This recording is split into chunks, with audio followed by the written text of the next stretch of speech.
Hello, welcome back to the Mr. Arsenal podcast for another match day watch along. And tonight we are doing a completely neutral one.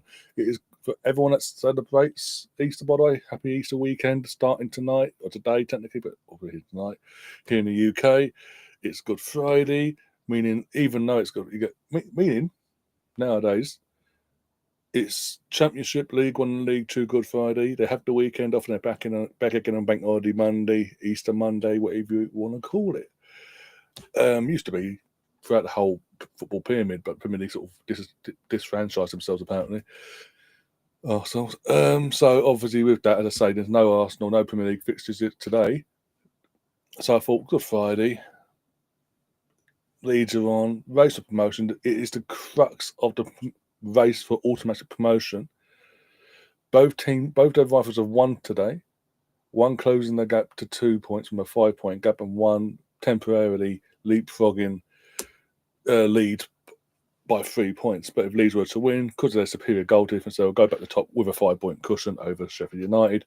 Meaning, if they win on Monday and Sheffield United do not win, i.e. lose, I think they are 5. They have to win. Sheffield United will have to win, or Leeds and Burnley could be both promoted Easter Monday with 2 games to spare. So no pressure on Leeds, no pressure at all. Obviously, team news is in as the teams are in the tunnel. Team news is in. So I'll quickly glance on this. Obviously, from the other side of things, so Oxford are battling to stay up in the Championship against all odds. Here's the teams. Carl Darlow continues in goal, so that's Meslier told until further notice. Jayden Bogle, Tom's favourite player in the whole wide world, Junior Firpo, Ethan Ampadu, Joe Roden, Gruev, I probably butchered his name there. Again, another one of Tom's favourite players, Ao Tanaka, I probably butchered the name there. Manus Sonneman, the Knuckle Draggers reject. Brendan Harrison again. Oh no, you know what? This is Brendan. This is Tom's favourite player, Brendan Harrison. He's greatest ever, as far as he's concerned. Woody Gallagher, Joel Perro. Tom's probably going to curse me now, but how well. And obviously on the bench, got Meslier, Sam Bryan, Smith, Wobblier, whatever you can pronounce it, as well. Pronounce that name. Dan James on the bench, Rabson Joseph, and the greatest striker in the Championship, Bamford. Here's Russ as well. Russ is in. How are you doing, Russ? Hope you're having a good Friday so far, a good week so far. Here he is, the main person, the reason why we're doing this tonight. I know you're working, my friend, but yeah, as I say, no Premier League football, so I thought, yeah, why not? And as I said to you last week, yes, I did say that after you won, didn't I? Saturday, 2 more wins. That could be the reality. That could be the reality. You've got to do your job tonight. Big game. Get the job done, and you can. Depending on how Burnley Sheffield United goes on Monday, it could be a Premier League team by the end of the night on Monday. Fingers crossed and all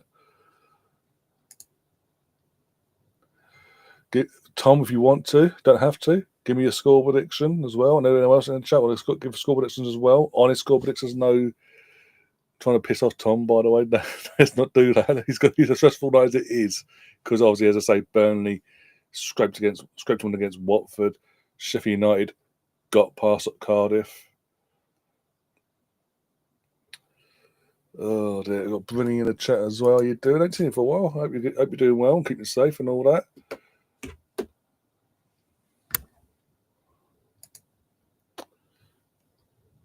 You know what? If you are a Forest fan, worry about holding on to your bloody Champions League spot, my friend. Stop worrying about Arsenal. I predict pain for someone. Oh God. I don't know how to go ahead of that one because that.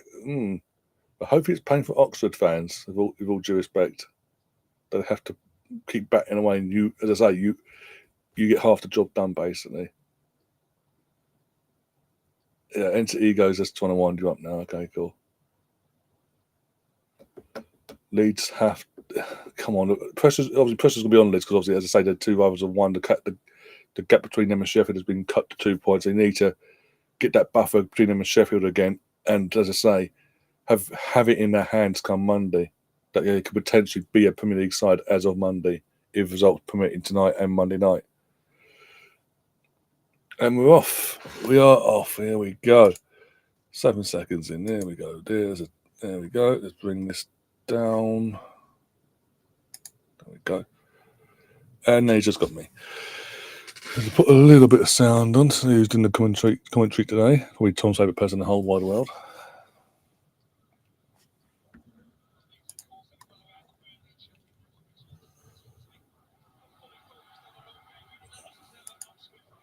I think it's fair to say we played more than well against Real Madrid.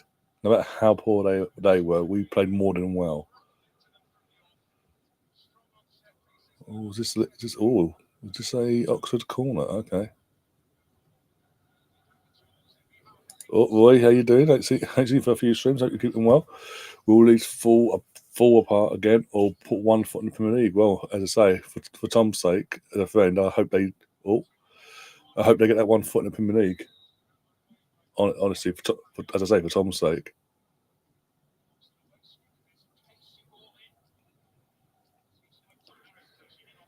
Poor connection from the attacker there.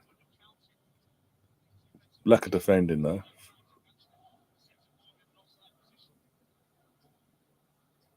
You could have had. Could have been more. Yeah, could have been. Let's be honest, from our point of view, we thought 5 was enough over 2 legs. To be honest, it could have been 5 or 6 after the first leg. But hey, it is what it is. As I say, we wanted to make it interesting. We wanted to give them hope. Apparently, we gave them hope with a 3-0 lead to come back with. They had hope they could turn it around to make it score 4 against the best. Not even arrogance here. The best defence in the Champions League this season. The best defence in the Champions League for the last 2 seasons combined. And they thought we are Madrid, Bernabeu, and all that crap. Fuck off.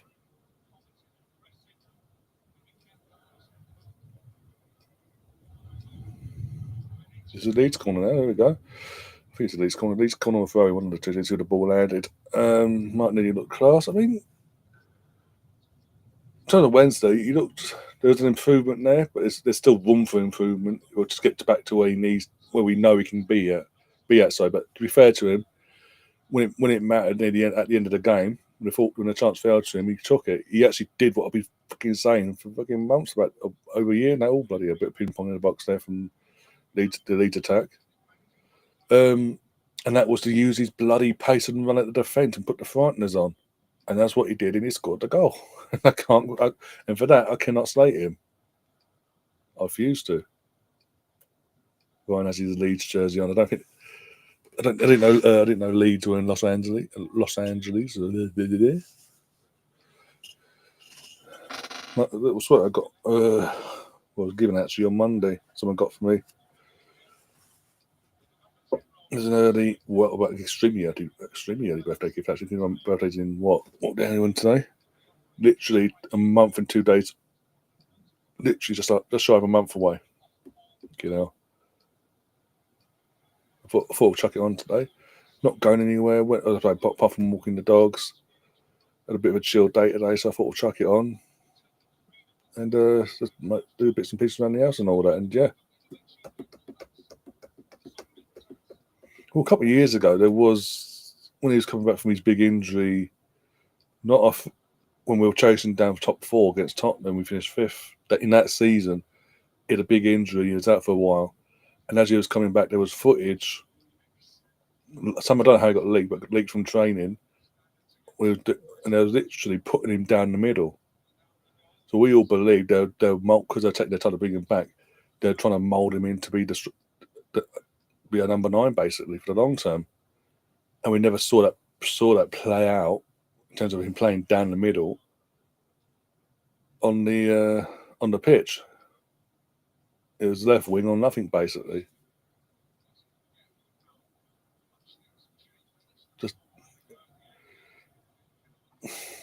I just feel with Martinelli that after the season, after that, the first season of us challenging but falling short, when he had that amazing season with 15 goal, G8, 15 goals and assists and all that, along with Odegaard and Saka, because the club didn't go out and get a like for like backup to him. As far as he's concerned, the pressure was off. He believed he was guaranteed starting football. Probably still believes it now, and that's why we've not seen the best of him since.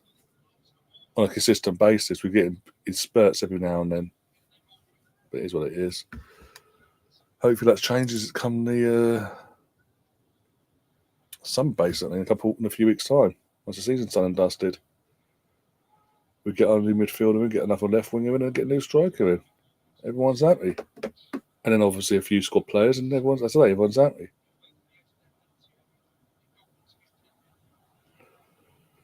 Get rid of the squad players you don't want to keep. Don't fuck about until the last knockings at the window.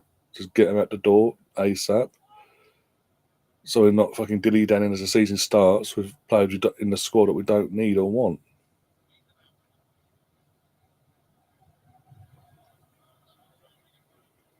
Hit the ground running next season.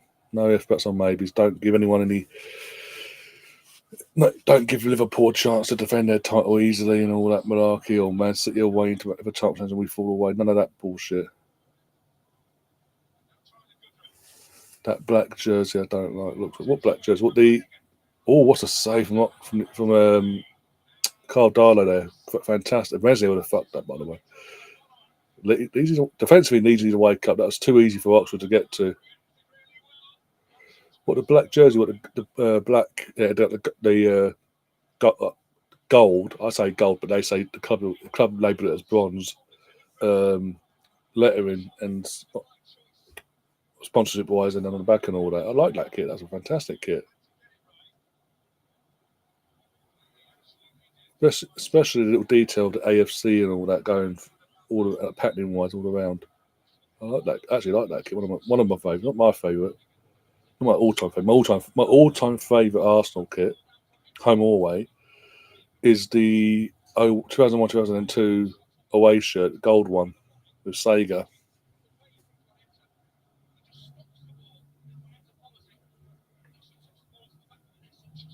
From day one, absolutely love that kit. And I think Puma tried to do their own version of it in a little brief spell. I was up kit manufacturers and doesn't come near. Didn't and that still doesn't come near that one.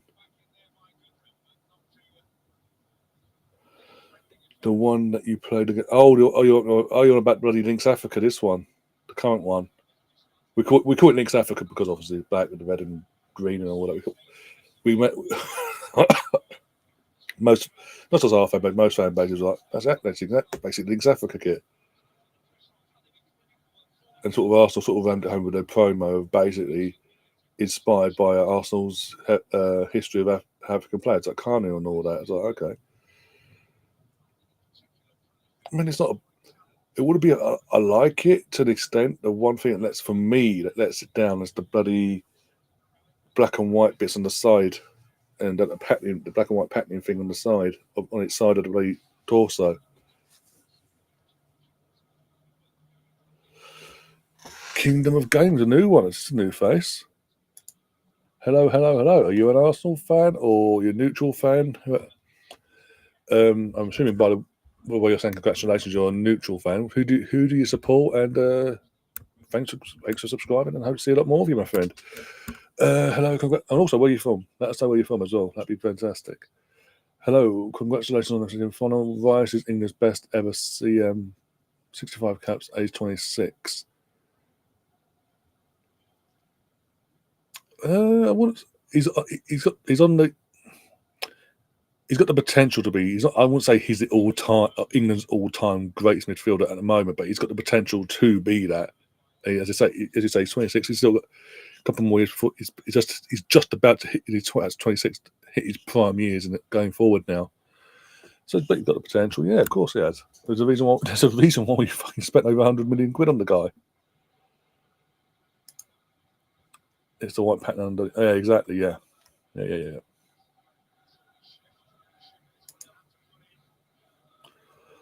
Gary's saying hello. Hello, Gary. How are you? By the way, anyone that's again new to the channel and the regulars, obviously I'm at the Women's Champions League semi-final tomorrow against Leon, the first leg. But don't fear, there will be a watch long. Gary and Catherine are going to mind the ship. Gary being the host and Catherine is co-host, and they're going to, as I say, run the ship from their end. So you still get your watch long and no misses out there. Thanks from the UK. I support England and Real Madrid. Oh, okay, fair play. Okay, cool. We'll appreciate that. I messaged you about your dog celebrating the first leg. What's? Oh, okay. So it's been a couple of weeks now. Well, about just over a week now. You've been subbed in on publicly anyway. Appreciate that, and like I say, I hope to see a lot more of you, and not just in the comment section, but in here as well when you're available as well. Also, as a Real Madrid fan, what are your thoughts on your team as a whole? And who do you think Ancelotti is going to be replaced by? Because there's rumours after your Copa del Rey against Barcelona, he's going to walk. He's going to walk basically even at the full time whistle. He's not even going to see out the season now.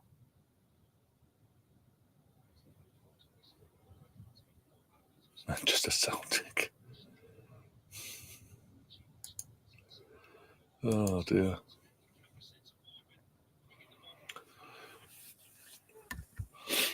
In terms of the kits, I mean, there's room. In terms of going back to kits, what you're saying, but there's rumours already about how our kits are going to look next season. Going by what we're seeing, these aren't looking too good here so far. Sorry, Tom, but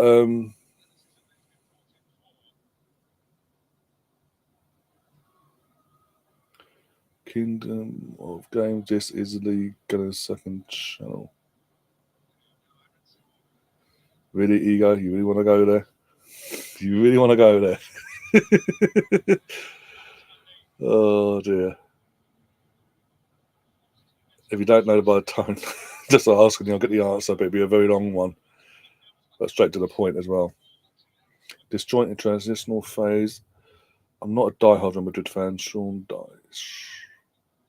No, they don't have to be diehard. As long as you support a team, they don't have to be die hard. Like the ultimate, this is my team. I have to say there's a this and that and the other. None of that bullshit.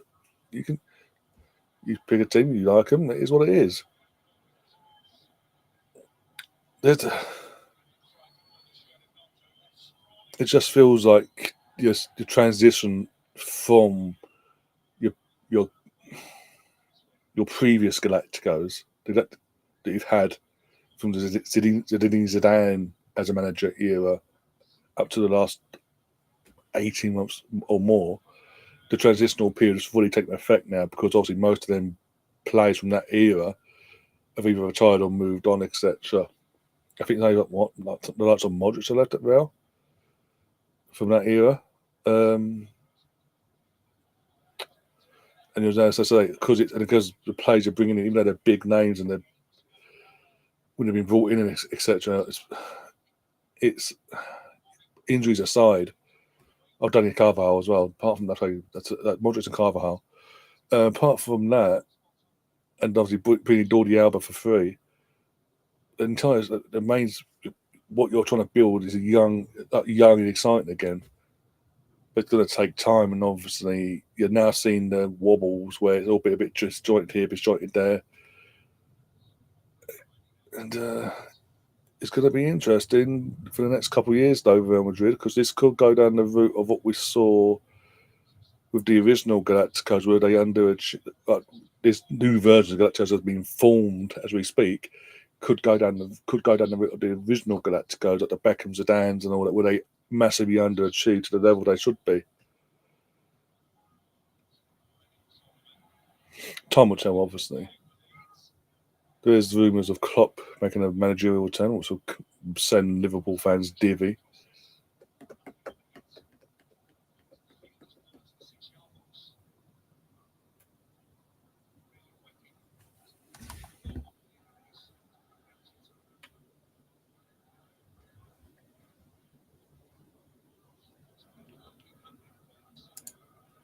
Not all Adidas Adidas kits are that.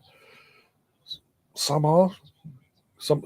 I said it. We did it. Start of the season. We did a Premier League kit review, didn't we? Our tiering system and all that. And the Adidas was like the ones with Adidas. It was for this season. The Premier League. It's been if you're not an Arsenal. I'm trying to think who they fucking kit manufacturer now. An Arsenal, Man United, Newcastle. I'm trying to think. Or one of them sort of levels of club, one of them big clubs. You're not. We're basically giving you a template with colour, basically. Macron, I don't like Macron in terms of the kit manufacturer. ERA is another one. ERRA, I can't. That was one that sort of died out into fucking made a re-emergence in the last 3 or 4 years. Obviously, Liverpool are going to be part of the Adidas team next season. Everyone's been fucking Adidas. It's going to get to a point where everyone's copying an Arsenal and fucking going to Adidas now.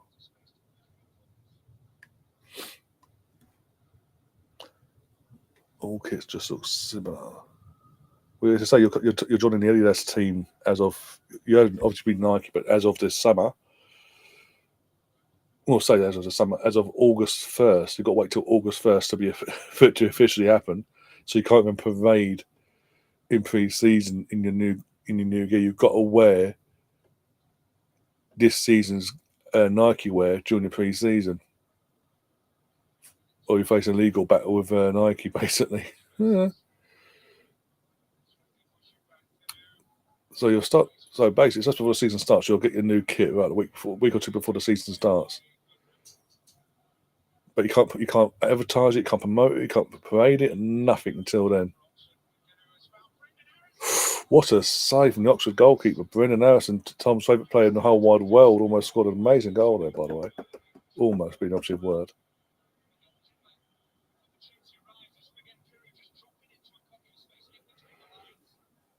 But it's shirt sponsors though. I'm getting fed up with all these betting companies. I thought that was meant to be coming to an end, and every year we've always coming to no, it's another year and another year. It's like just fuck off.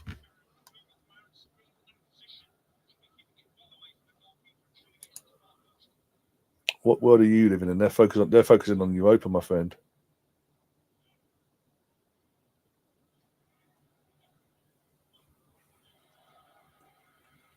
I thought this, yeah, that's what I'm saying in terms of, as far as they're concerned, at the start of the season, if you weren't one of the big hierarchy clubs in the Premier League, they basically gave you in terms of your home kit and Leicester and all that, it was a template with colour. When I say template, a template pattern I can get down the road at Sports Direct, for fuck's sake, for like, so I think they're like 15 quid, something like that, in Sports Direct. But with team colours, sorry. Arsenal kits are one of the best selections in the Premier, in my opinion. Yellow and red are solid colours. Black is nice too. Well, we haven't had a yellow. Arsenal haven't had a yellow kit since we started up really. Yes, back in 18, 19. So I think we years right now. I think. So it's like 2019 when we started off with Adidas in summer of 2019. We had our red kit. We had a yellow kit with a bit of blue in it. Basically, it was like they advertised it as like the modern day bruised banana. Even though, but yeah. But since then we haven't had a yellow kit. Okay, sorry, we have had one, but it was like sherbet lemon. From a distance, you think it. I've got it over there now. From a distance, you think it's sherbet lemon, basically. It didn't. It wasn't Arsenal yellow. If that makes sense. And for me, especially nowadays, you've got 3 fucking kits every 12 months anyway. But from every company in Brentford. Why can't we have our traditional home and away colours for our home and away kit, and the third kit, all these kit manufacturers, be it Adidas, Nike, and all that, go crazy, do what you want. That's the kit you go crazy on, the third one. But give us our traditional colours, for fuck's sake. Because another one, I talk about I say obviously, as I say, my all-time favourite was the gold 0102 kit. My second favourite in terms of the Arsenal away kit, from an Arsenal away kit point of view, is the 0304 one, the Nike's nod to the 71 kit, basically. Which, ironically, the one I've got over there is Adidas. I'll get it now. There we go. Ironically, when Adidas released this shirt, this was meant to be their nod to the 71 team because of the cannon. That was their nod, the cannon of it. That wasn't, because you look at that, you go, look at, even on the camera now, that doesn't scream Arsenal yellow at all. But look, it is what it is, isn't it? You take it for what it is.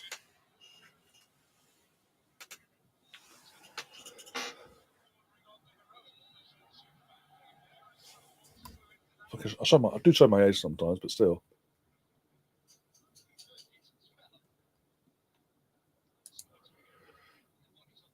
Chris goes, I like how gambling has are now all pretending like to kit exactly.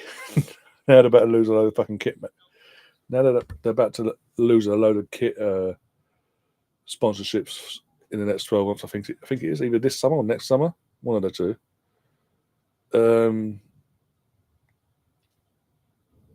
They're all going, no, spec responsibly, and if you need help, get this contact number. Fair cry off. You're only doing that because you're about to lose a load of money.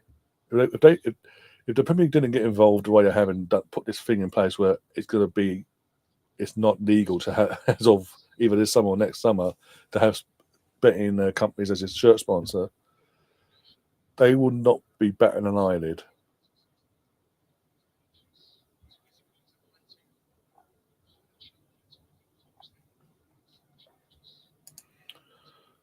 A country over club football fan, I have to confess. I'm never way round. I'll be honest, I'm the other way round. If I'm being brutally honest, I'm club over country. I've just, especially under Southgate. Yes, he got England to 2 Euro finals and a semi-final. This for the World Cup and this that and the other. But he never got us over on the board. The football for me, it's more like the product of what we've been given by Southgate in terms of the style of play.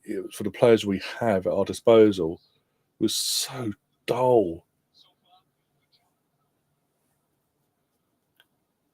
He just seemed he could never get. And he just, as I say, never got us over the line. And then you got the Roy Hodgson era previous to that, fucking Steve McLaren. It's just for me, since Sven Goran Eriksson left, he's wrong. What, in 2006? Slowly but surely, I've just become a bit unattached to the game, to the international team, to the levels I was when I was young at that point. Hopefully, touch wood. I still obviously saying when it comes to Euros and World Cups, I cover the England games, obviously. But I'm not, when it comes to like qualifiers, I don't break my neck. Put it that way.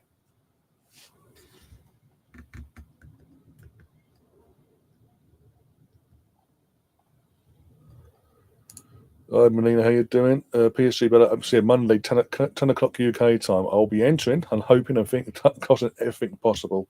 Toes, fingers, everything, because that'd be something to be at, put it that way.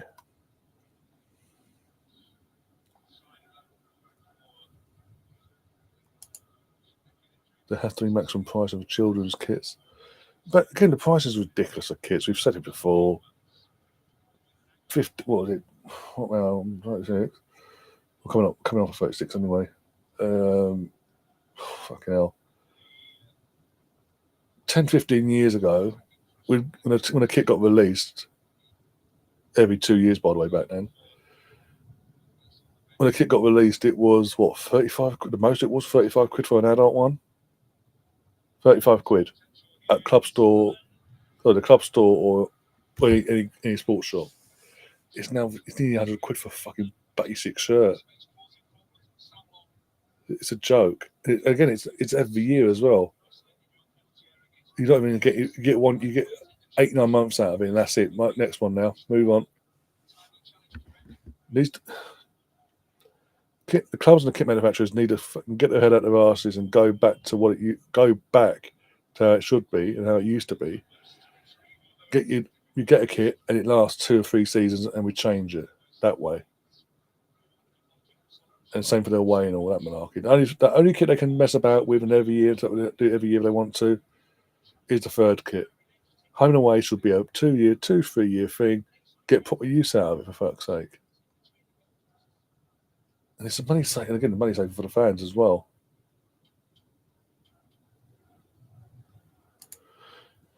The classic canary yellow, we got to go back to the old ways for. Yes, we do. That's what I'm saying. When they're throwing at most clubs now have 3 kits every year. It's changed every year for most clubs. For me, from an Arsenal point of view, it should be red and white for the Arsenal one, mainly red, with the white sleeves and whatever.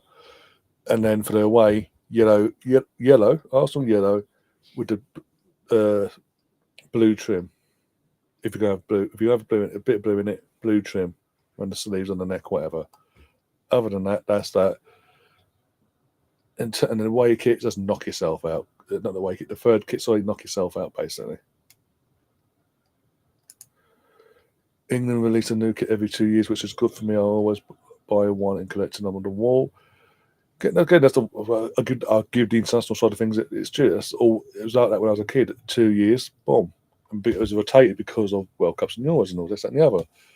It made sense. They wanted to, yeah, and all that. And if, as I say, to be fair to the FA, and then the whole setup, they've kept that even now. Though the pricing for the England kit is ridiculous, by the way. This current one, this current England home one, 125 quid. Fuck off.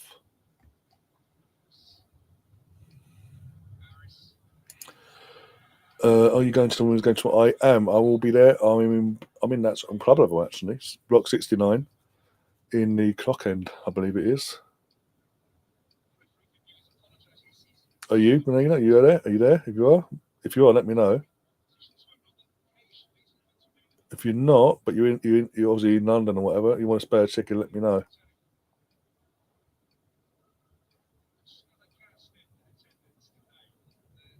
Of course they do, Chris. Of course. Oh, what's Patrick Kluivert doing there? I kid you not. Patrick Kluivert is in the crowd at Oxford United versus Leeds. I don't know who's in between him, but still.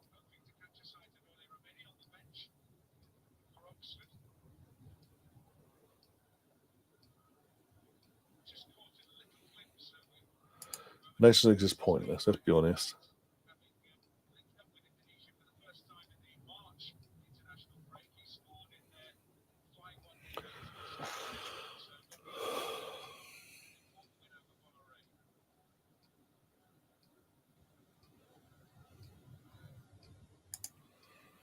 I'm not a big fan of the home kit. That's fair enough. That's cool. But I'm saying pricing as well for the manufacturers and all. It's ridiculous.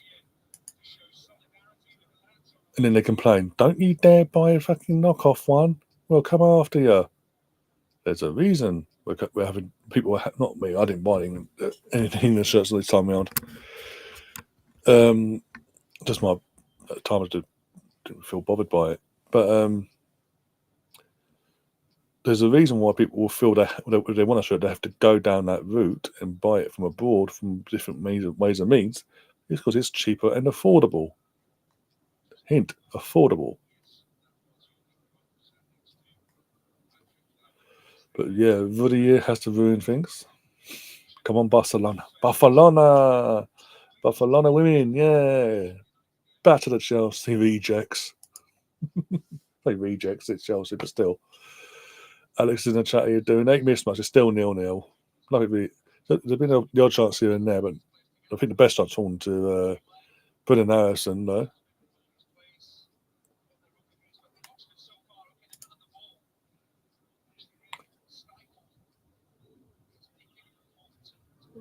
Oh, yeah, he's bang on the weekend, isn't he? Yeah. You'd literally have had to have travelled early in the week, basically, and make an entire week of it, basically.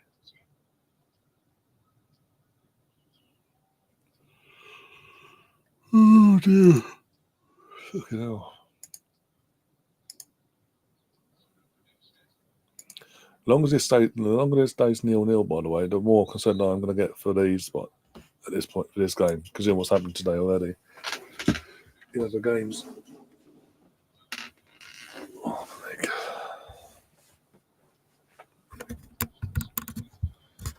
Fucking, I am getting old and I'm fucking complaining about pains in my leg.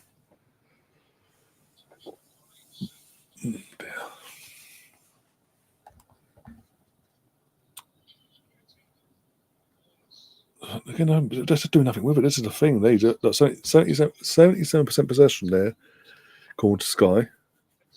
They've done nothing with it.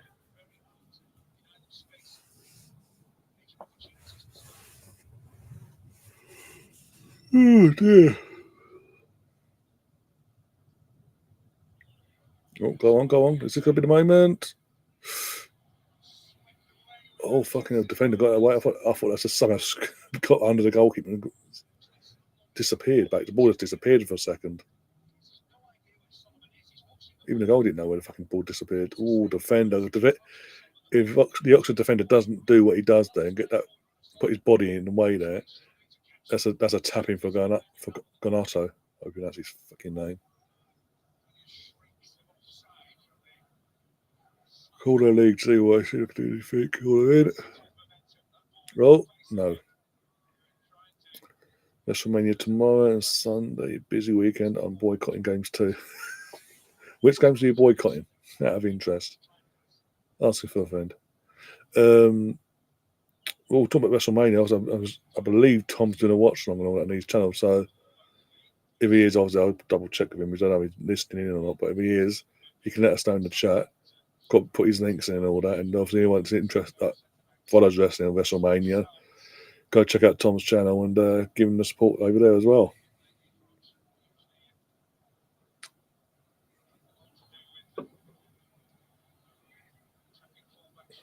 Willie's gone down. Really Ganato.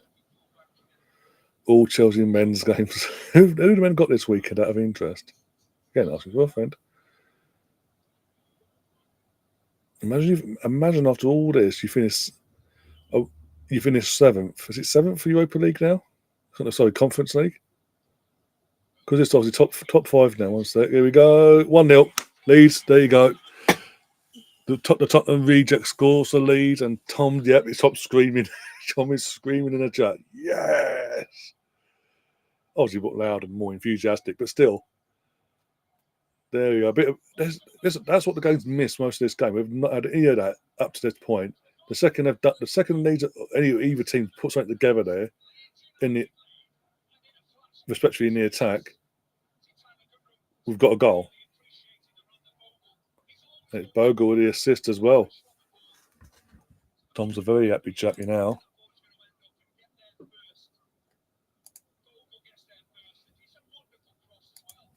Got to change the teams around 1 sec.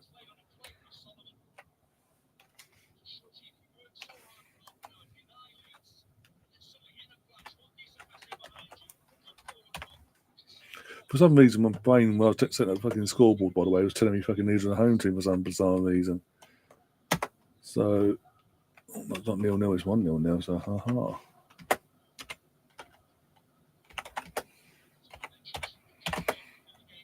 But yeah, as I say, it's the Tottenham reject with the goal, manless tournament.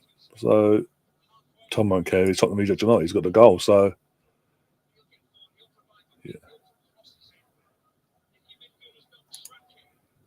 We aren't allowed to booze. Didn't you lose last night? I know you went through. Overall, but didn't you lose last night against? I don't know who you fucking playing. Who was you even playing? But you lost 2-1 to a team whose away fans turned up topless. I kid you not. For anyone that ain't seen the highlights or anything, or watched that game, I've seen the still image. The away fans turned up in the away end, upper and lower tier, that away section, topless. Give him that. I mean, fair play to him. Not exactly hot over it at the moment, or warm. It was a bit, especially that something like a bit chilly, so they say. Another German manager at the wheel of Leeds. Well, yeah, a German manager that Tom has a love-hate relationship with week to week, depending on how results go. Oh, Fulham away. Oh, okay. Now I understand. Yeah, Fulham will do Chelsea. The way Chelsea have been playing, Fulham will win comfortably. With all due respect to everybody, but in terms of the men's game, at Cottage as well. I think Iwobi will get a goal. I think you lose. I think you lose 2-3, either 2-0 or 3-1.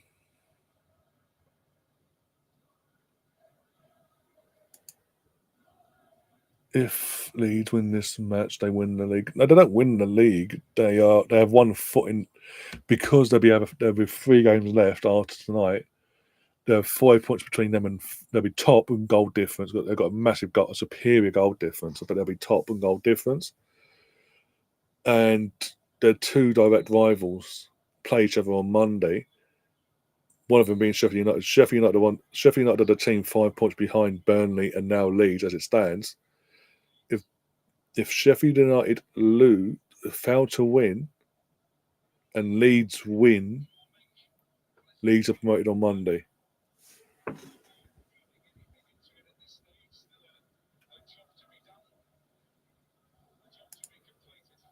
Beth Mead equals Beth. Again, because of ACL and novels of personal life, she's been through fucking hell for the last 18 plus months. She's been through fucking hell, but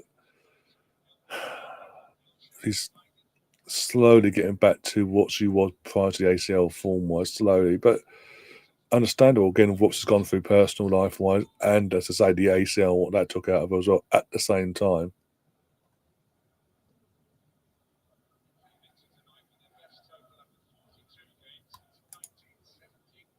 It's done then. Everton, Newcastle, Man United, and first last day of the season.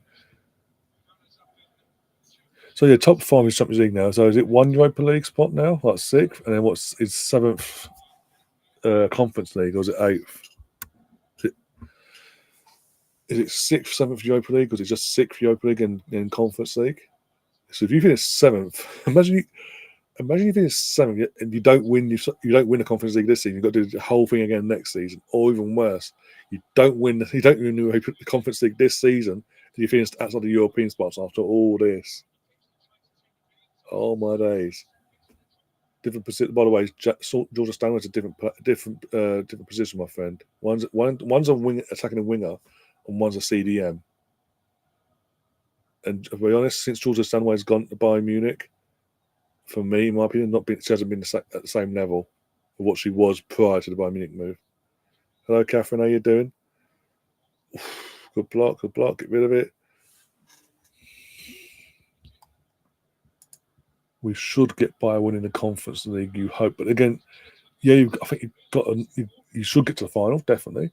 But unfortunately, the final you got either Betis or Real Betis or Fiorentina. The winner of the Fiorentina, basically Fiorentina and whoever the Spanish team are playing. I think it's Betis. So your first and only test in this competition should come in the final.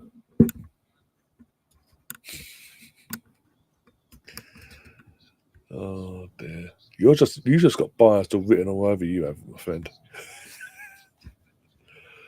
Oh dear.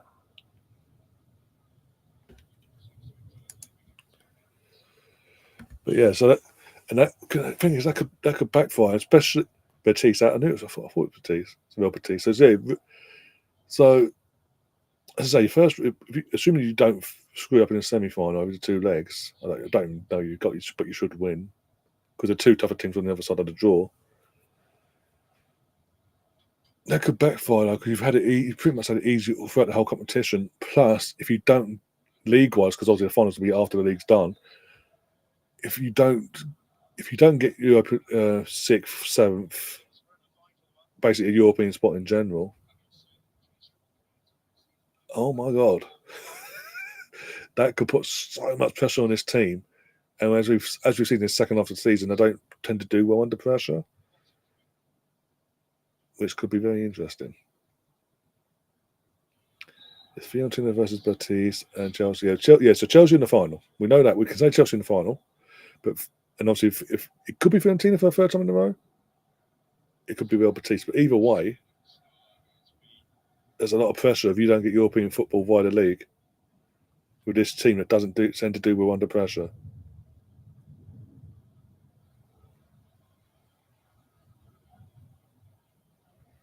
Also getting to a final, you know, fucking Robert Sanchez is going to be in goal because it's a final. So do you trust Sanchez to be incident prone free the entire game? I don't think so. Talk about lucky, mate. Yeah, fucking United. That pissed me off. I'll be honest. Literally went 4-2 up, and then it was at near the end of extra time as well. So you think, oh, fucking 4-2. There's no coming back from this. It's done and dusted. Well done, Leon. Lacazette as well. And then out of nowhere, fucking 3 minutes, the last 3 minutes, and then the fucking last 3 or 5 minutes turned into absolute madness. And Leon just fell to pieces.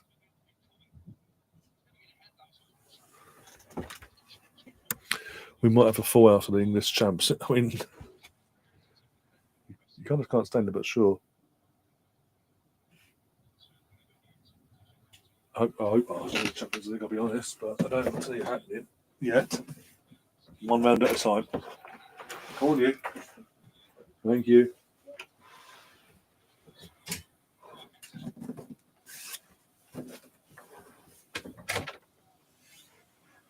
Go in then, go on. Go in then. You don't bet Madrid 5-1 and lose to PSG or Barcelona or Inter. Oh, this is the thing. I said this other night, even during our second leg Watchalong. In terms of the other side of the draw, I don't see Barca getting to the final. I think Inter will get to the final. Personally, I just don't see how, as good as Barca can be attack-wise, how this Barca team will break down and into a resilient Inter team. If it is Inter in the final, and obviously us on the other side, and we get to the final as well, that's two fucking mega defences going head to toe, basically head to head. Want to come up for a bit? Hello to the people. Oh, bloody, don't take me out, bloody hell, love. 3, 2, 1. Oh, my days. You don't have to go crazy. You don't have to go crazy.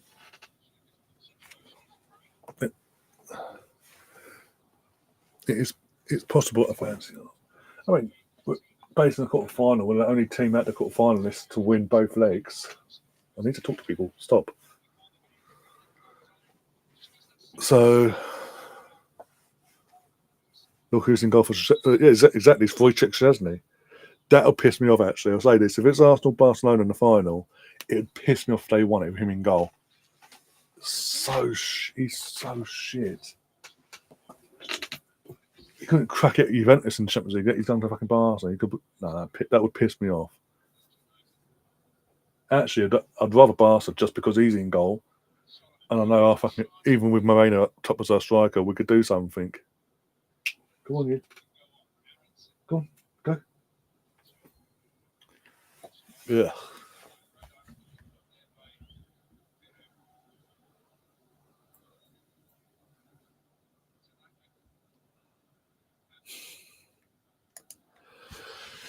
Ruddy, my friend, why about your own team? In terms of your men's team, you need to worry about your own team. But I'm loving it though. Obviously, you lost last night. I can't remember you fucking played. Who was it you played? Let me know. And again, we played into the season as well, once so.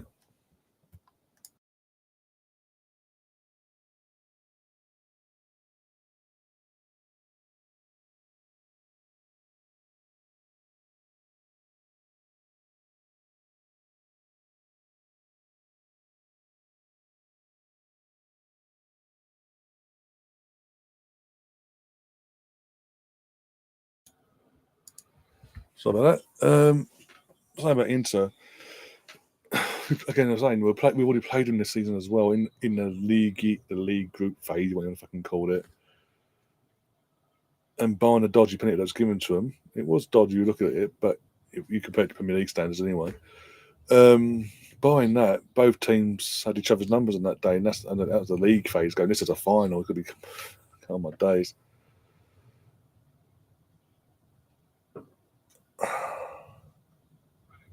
I think the harder team would be Inter. But I'd rather Barca. Again, with Barca, I said this last year when we had a draw for the quarter semi-finals and all that. We got on the other side of the fucking draw, sadly. Like this year, I want revenge on Barcelona from 2006. No matter what, I don't care what stage, quarterfinal, semi-final, or whatever. I just want to play Barcelona to get it because I know this team's capable of doing something to Barca over 2 legs or a one-off game, especially a one-off game. But hey, no, we've got PSG to get through first. As much, I think the glimmer of hope I see with PSG is Aston Villa showed in that second half how you can actually still, after all the props everyone's given PSG this from this second half of the season, knocking out Liverpool and all that to get to this point. That second half against Villa in the second leg showed the frailties of PSG still.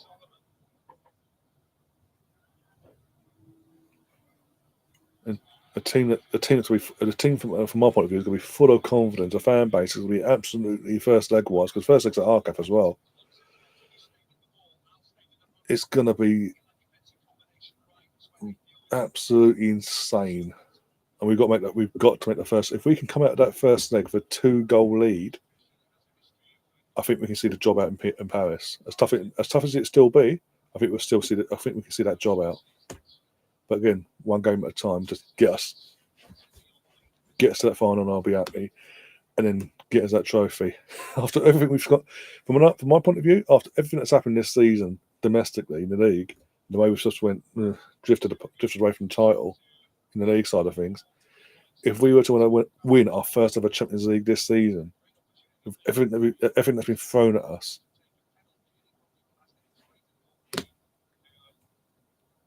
I'll be ecstatic. Liam will be smug as fuck. I actually think after everything we've come from when Arteta arrived, and prior to that, back end of Wenger's time and all that, I actually genuinely do think that's just lose it on the. We're gonna be 2-0. No. I would absolutely lose all composure basically at the full as I see my team lift that trophy. But again, I don't want to get carried away. I'm saying all this, I don't want to get carried away because obviously when it doesn't happen, I don't want to. Today is a Saturday Friday. Yeah, with all the EFL games today that are playing today because of Good Friday, it does feel like a Saturday, doesn't it? In that sense. You can't lose to PSG. We'll see. We've got the right attitude. If we come at the right attitude and all that, we'll be fine.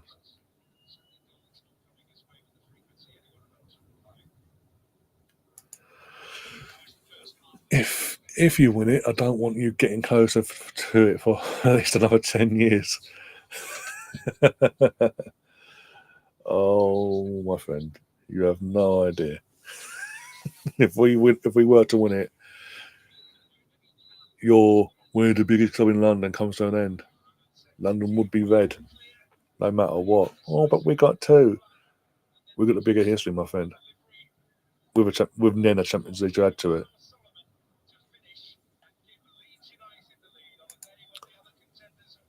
I'll come for you. If you don't worry about your own team.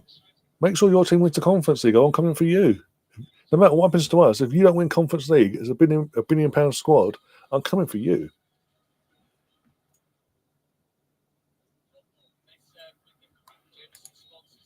Half time. Yep, half time. Leeds winning 1-0. And really, even though the levels haven't been, there was a nervous tension before that 0-0 as the game was going on because nothing was really happening. But now it just seems like Leeds are just going about their business as being, as it stands, obviously getting to half time, doing a professional job as it stands. Obviously, second half to come, but yeah.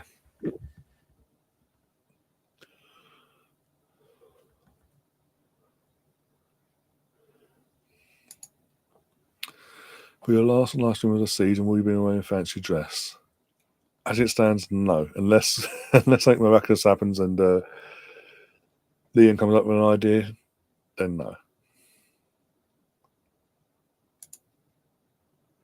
Still one behind those and got no Club World Cup either. When it's the first time I've asked either, you want it eventually.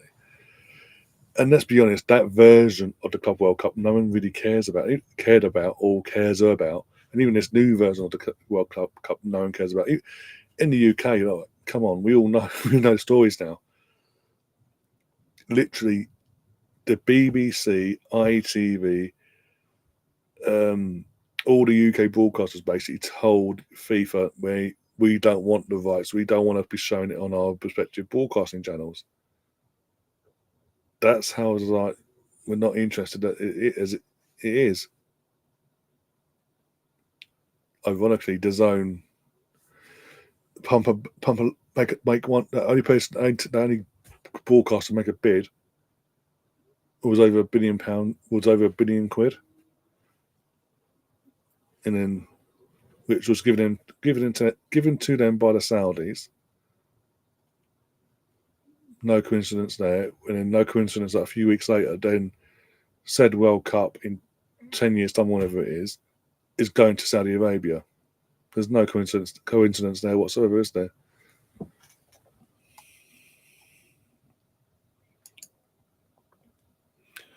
Who leads cruising to the title? Well, Tom hopes so anyway.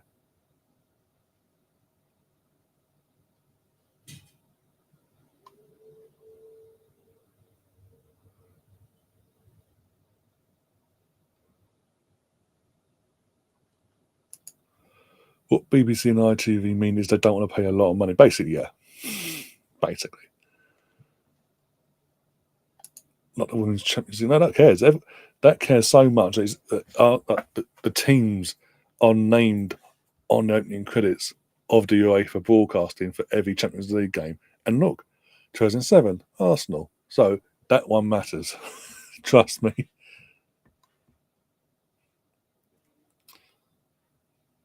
Just because you couldn't do it with Emma Hayes, you might not do it with Sonia the first time of asking, doesn't mean it's Champions League is not irrelevant.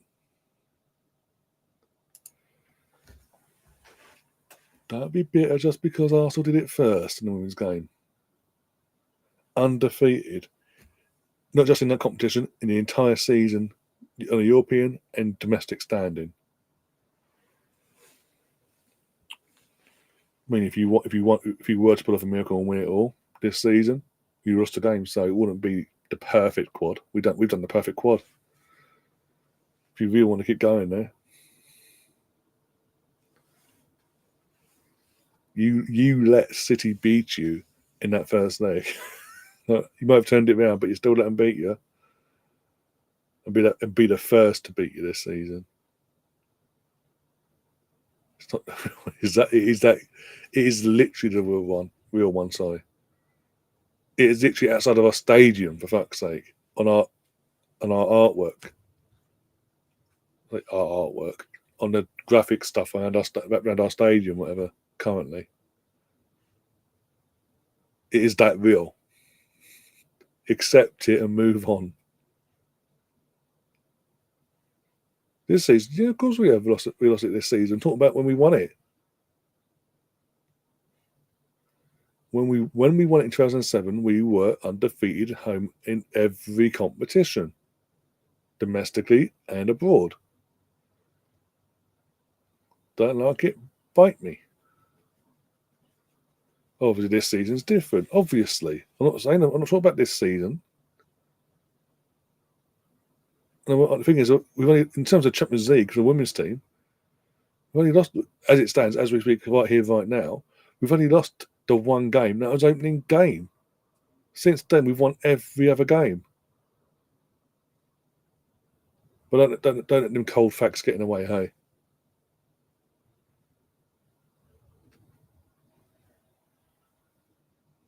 Why do you do this every stream? Why do you have to make it about? Is that everyone says about Tom? He has to make things about Leeds or have some sort of say. Conversation will be could be about anything else, and he'll come and he's alleged to have come along and say something that involves bringing Leeds into the conversation. You have to make it about Chelsea every time, no matter what. Who's going to do first? Repeat.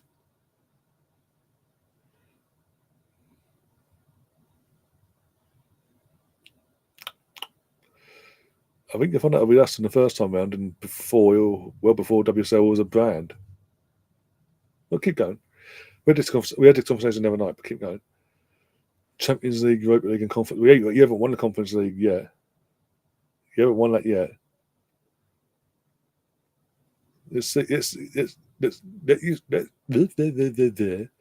Get yourself to the final. Beat the only team that's going to give you a fright in the final. Then come back on that side of things. Because I'm telling you, you are the £1 billion squad in that competition. No matter what, if you do not win that final, be it against Betis or Fiorentina, I am coming for you, my friend.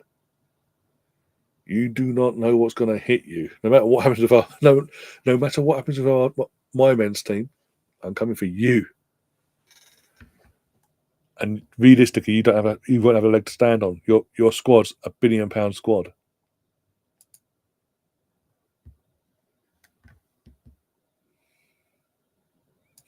I'm counting pre-season women's trophies. Who said we was? Who said we was? Who mentioned pre-season trophies in women's football?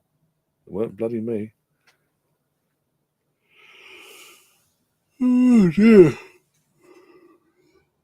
Do.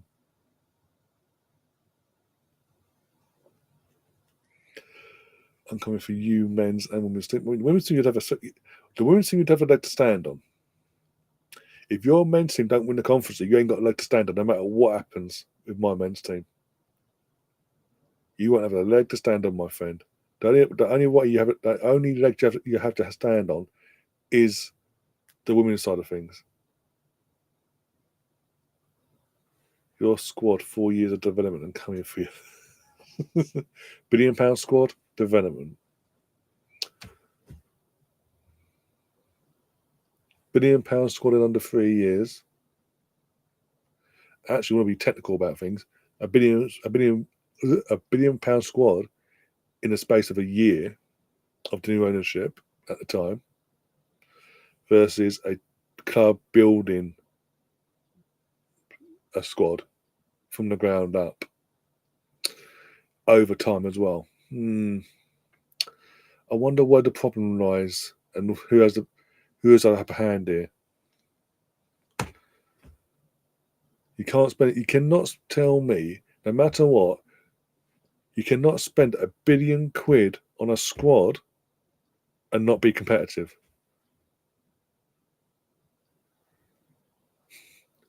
£1 billion and nothing to show for it. I'm coming for you. If you really want to go there, we'll go there. I'll win because the crux of it is £1 billion and nothing to show for it. Over £1 billion actually now, and nothing to show for it from your point of view. You have spent more than us, my friend, and you have nothing to show for it as well. So let's not even go there, my friend.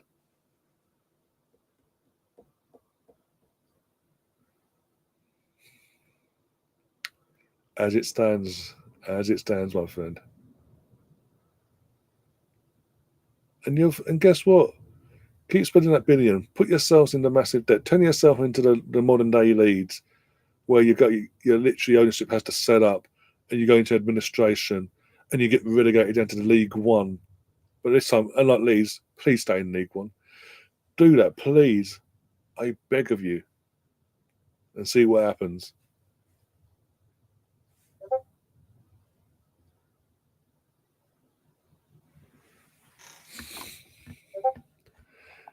You do realise you've literally taken over the chat for the last nearly 10 minutes. Everyone else has just gone radio silent now.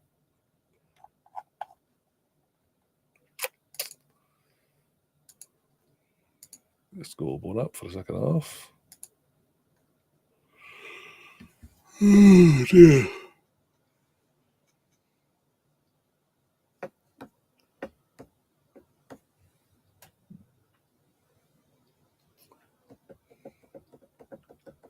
You might come third in the. Well, it's not even a 2-horse race, is it? Because obviously the title's been done for a week, over a month and 2 months. For fuck's sake. So that's not. You want to go? You don't go down that road, my friend. It's not. It's not a 2-horse race. We're just the best of the rest, and we're not going to fuck it up. We've got 2 match days against. With all due respect, I'll tell you now. One sec. I'll tell you exactly. We've got Ipswich away at the weekend, which we will now, because obviously got that break between PSG. We will go full strength on Sunday. So that's a win there. With all due respect, sorry, Stefan, you're watching this back or listening in, but it's cold hard facts. Got Crystal Palace on Monday. One sec.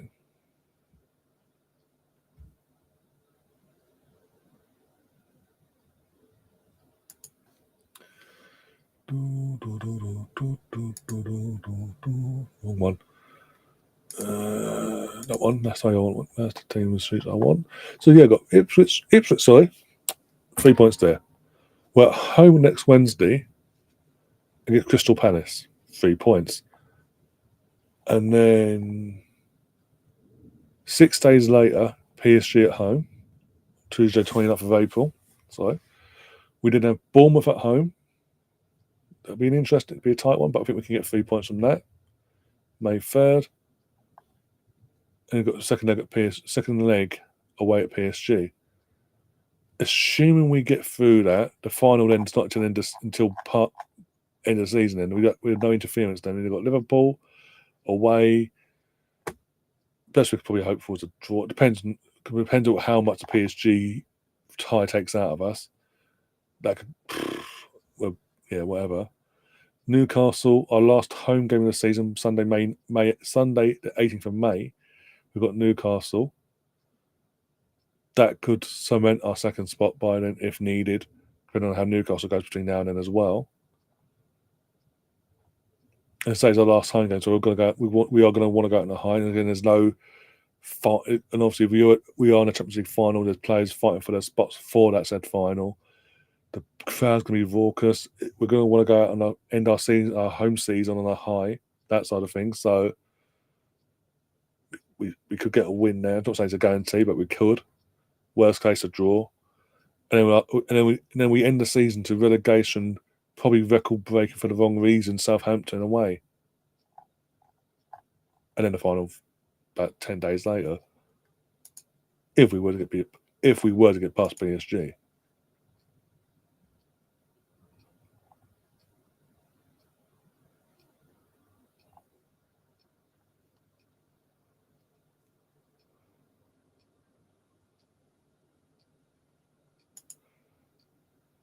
She did. We had to discuss it over a month ago. She scored a goal from offside. She knew she was offside. And she took the applause for a goal that should never have counted. She also, when she doesn't get her own way, likes to try and break people's backs or feet or legs or knees. Again, we've seen it, so they can't even deny it. Newcastle look better than you in the league, so yeah, but then we've still got to drop.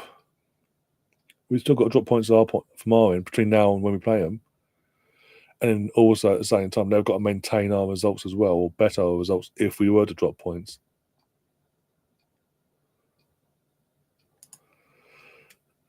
Weston Woody wasn't a mod right now. I'd put him in a timeout for 5 minutes. His comments are starting to get on the point of crossing the line. It's just over and over again, isn't it? You know what? 1 second. I'm fucking... Yeah, you know what? I'm taking control here. Where are we? As the team's come out for the second half.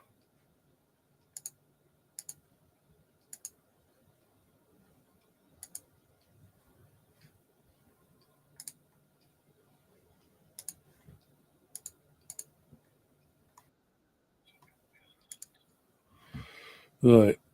What sort of mod is he? Let's have a look. Catherine. I'm making fucking. But I need to do it off here, don't I? Okay.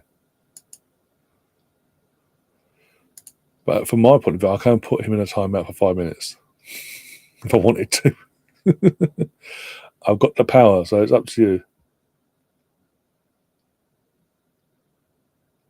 Not the deep. I've done it before. I'm calm. I'm having a debate with Ryan Catherine.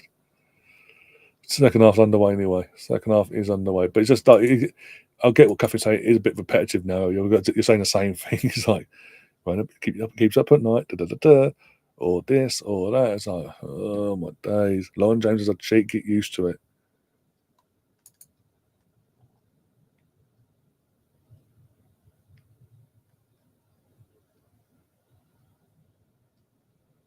You have to give Liverpool. So do you. Is that Catherine says? So do you.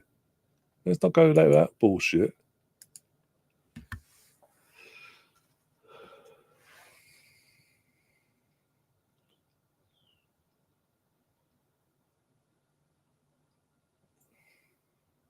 Put it this way: if it wasn't so close between Newcastle and Arsenal for second spot at the moment, if we really wanted to be shithouses, we could fucking just drop hearts against Ipswich on Sunday.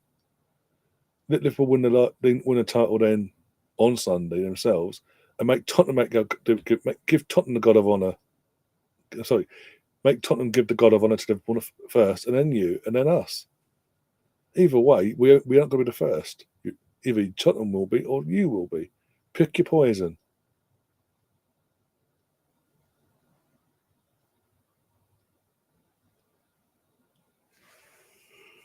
Oh dear, so you could go, what was happening here? Because you're second, you might be challenging them. But yeah, we were meant to, but fucking things happen.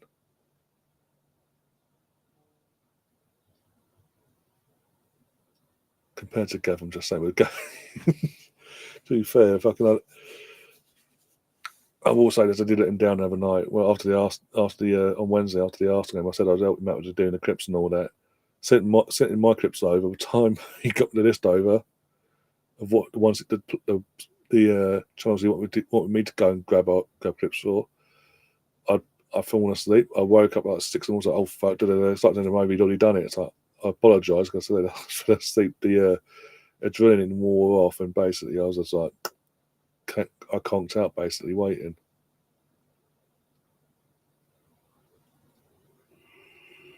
Oh dear. Oh, sound back on up. Yeah. Tottenham aren't winning the Europa League.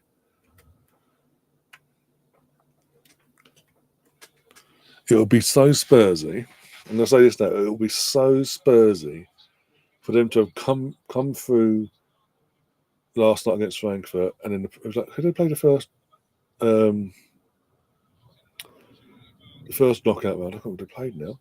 But it'd be so Spursy to get through them 2 rounds where they were expected to go out, to then go up against Bodo Glimt in a semi-final and get knocked out by Bodo Glimt. It'd be so Spursy.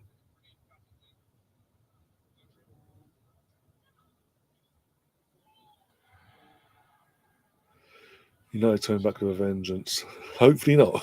I mean, he made the bet. That's another thing. He needs to tell me. Maybe he hasn't come in tonight, but he needs to tell me. Or he needs to tell me and Liam his shirt size, so we can find a shirt that's going to fit him basically for his forfeit that he, by the way, chose himself.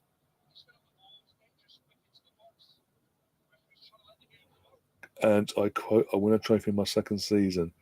Yeah, but this is Tottenham.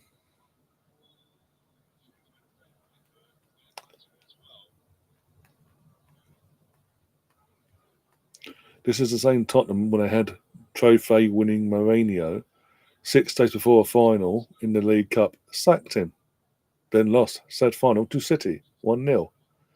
Is what is, and in what has got to be said, the worst League Cup final I have ever watched. From a neutral point of view, taking out the equation of who was in the final, the quality was shocking. Oh, we're going to move it to April so we can have fans in the stadium.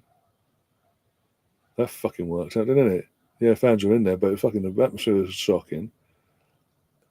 And the standard of football was crap.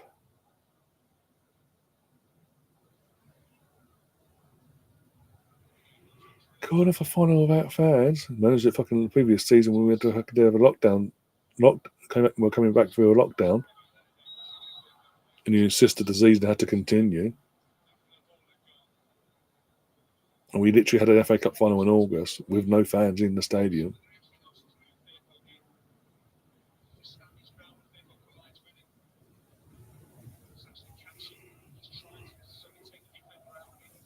Remember who you are if you lose if they lose the, as I say, it would be so Spursy of them to now get that confidence. Because I think we've seen, what is it, Abby Summers for DR Sports. He's put that video up on DR Sports saying, with the title, booked my tickets already booked my tickets for the final, wherever the final is.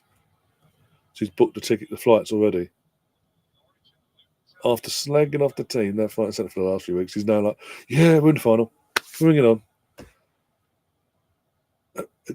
Do they not like? Do they not remember? They've got short-term memory loss or something.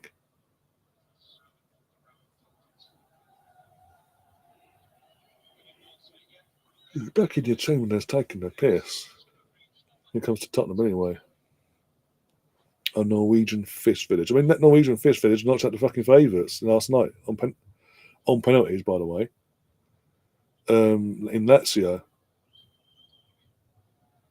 Lazio have been the favourites with most bookies predominantly for most of this tournament.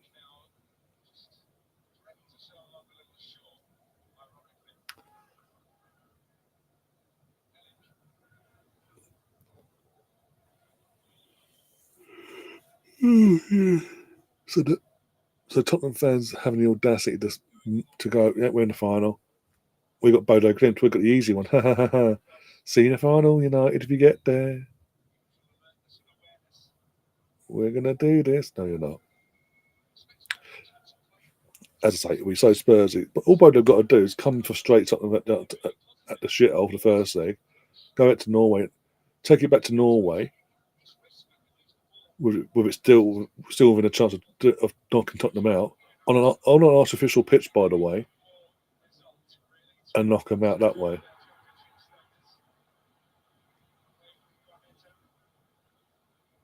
Well, she's booked the flight tickets. She hasn't actually booked to Tottenham. There's no way, unless she's got connections with UEFA in terms of she's just got Google's got sponsors. One of her sponsors like Google saying I've got connections already with tickets. Almost 2-0. She wouldn't have tickets for the final itself. She would have just booked flights for wherever the final is. Booked a hotel and all that. I don't even know where the final is for Europa League, but that's what she would have done. How cold it is there exactly? Just ask Sam. Sam lives over there. He'll tell you. Again, it's in Tottenham's history. It's in Tottenham's DNA. It's basically on route. Basically, after going, no, we ain't winning nothing, and just to fuck off, no matter what, by the way, to, I love Ange, we're going to do this. I'm booking my flights now. I'm booking my hotel room now. Okay, cool. Hope you don't get a refund. That'd be the best bit. If she's genuinely done all that, she's not just saying it for clicks and views and all that. She's actually been genuine. She's actually done that. The best bit would then be not just Tottenham to be knocked out, then she can't get a refund. But that's money lost for her, basically.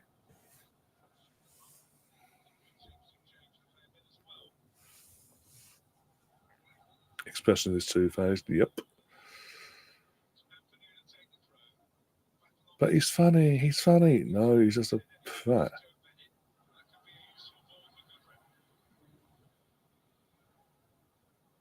Again, it's just this modern day social media fan side of things where, even though I keep reminding people, what we're seeing with Tottenham domestically this season was what I grew up with. But the likes of Expressions and Abbey talk as if that's never been the case, that they've always been top, pushing for European football from the get-go, pushing for the titles here and there as well, and this, that, and the other. Like, fuck off, have you? Ironically, where Tottenham are this season, and where they could potentially finish, is what they're playing like, and where they were finishing for most of the 90s, early 2000s.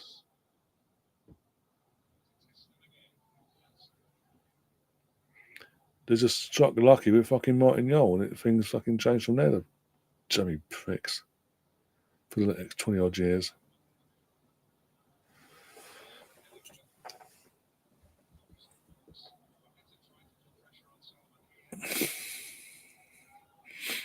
Oh, I know. He's been screaming on these streams, get him out, he's a fraud, fraud, Podrick, Ford, whatever, call him a fraud basically. This, that, and the other, he's a fraud, he's a that, he's a this, he's a that. And now, we're in the semi-final, he's amazing.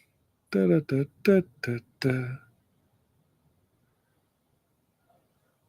if they get knocked up by Bodo, the Bodo kicks in again. Get him out! I've had enough. I don't deserve this. You support Tottenham, and in what universe do you deserve anything but what you're getting?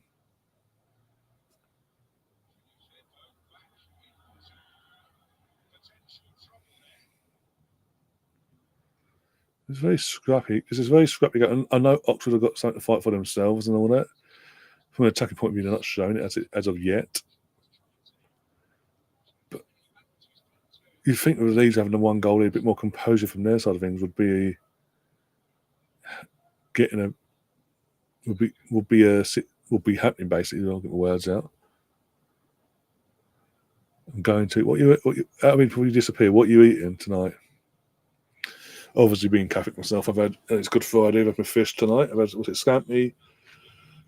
scampi chips and lemon and black pepper breaded fish for my dinner.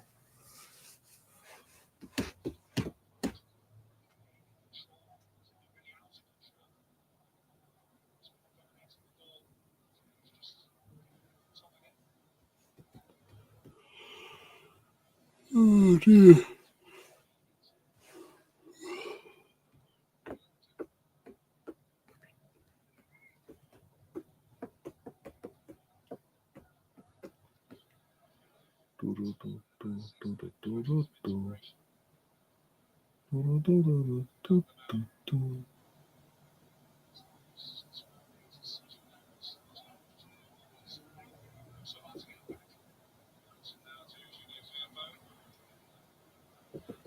Good, I'm doing coconut shrimp. Oh,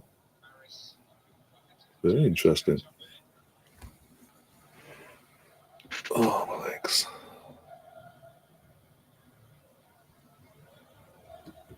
He actually conked out. Actually, yes, he's actually out for the count. Thai green curry. Ooh. I ain't had Thai in general for fucking years now. A good few years.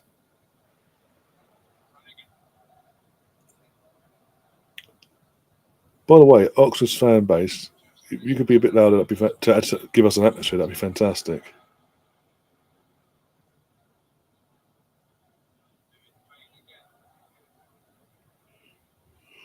I don't like how scrappy this game is. Really don't. From both sides. It doesn't need to be like this. There's a foul. Canal there. Take your time. And it's your first booking of the night.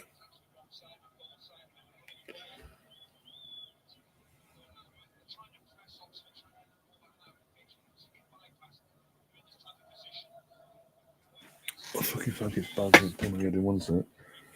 Go away. Where's school? Yeah, again, how many months I've been using this bloody service? I keep forgetting about bloody.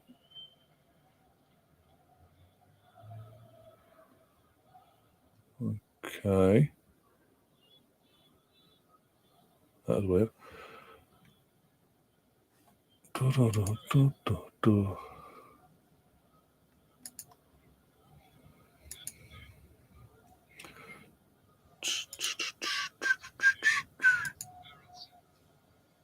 Leeds on the attack. You do nothing. Something this way. Oh, almost across that end. Became a goal out of nowhere, but the goalkeeper was alert and caught it on the goal line, basically.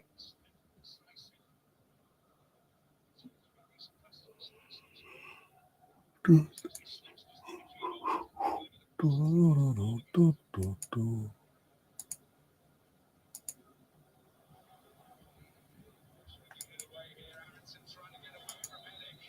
a free kick to Leeds, there's going to be another card.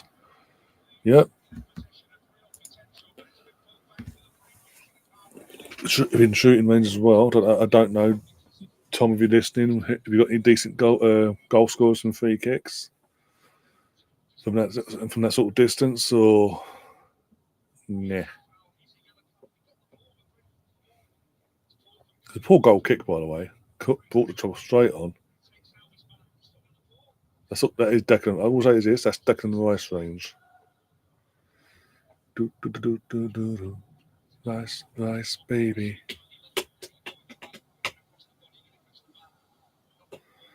Michael Hillick giving away the free kick, apparently.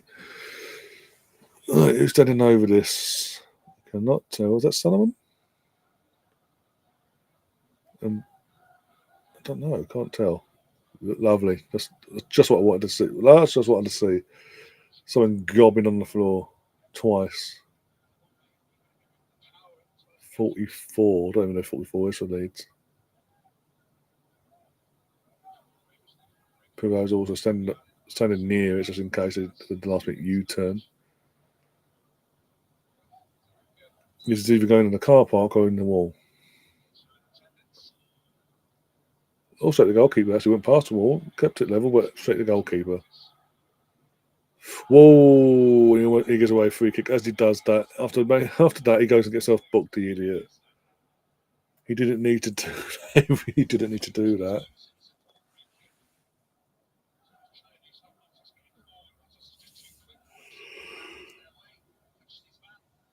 Okay, it wasn't worth the yellow, to be honest.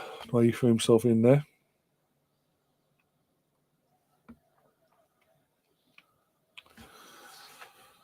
Oh dear.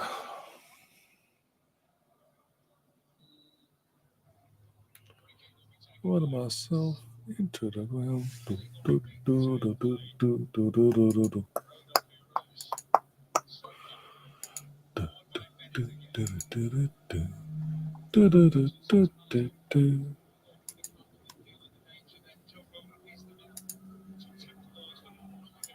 You're saying what? Let's have a look what's been said on social media then.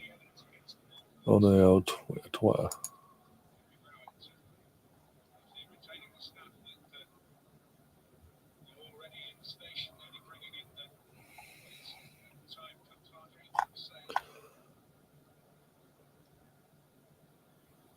Well, there you go. Arsenal in the last hour. Champions League semi-finals in the same season for the first time. Part one begins tomorrow. Arsenal all of us say. That's the first of Chelsea done that. Obviously, I don't know if everybody's still listening to us. Has your men and women's team been in semi-final of a European competition at the same time in the same season? No. Go on, almost of that. That's needed to get through. That would have been two there. That would have killed the game, I think. Oh, and the greatest player in the world, according to Tom, almost scored an absolute screamer.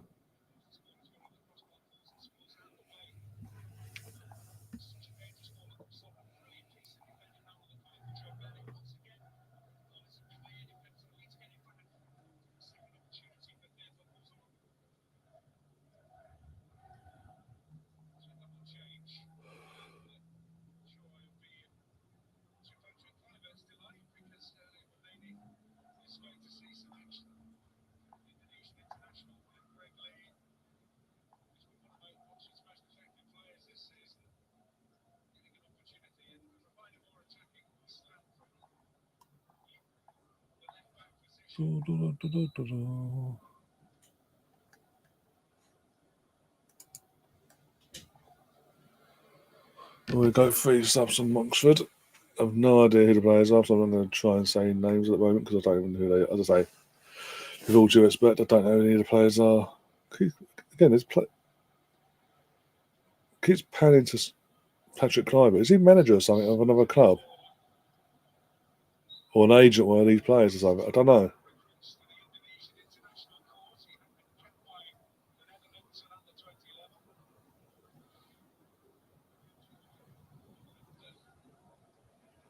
They're about to choke him. Can't become the villain. You just, for the last week or so, you've woke up and either be on here or in the group chat, you choose violence, basically.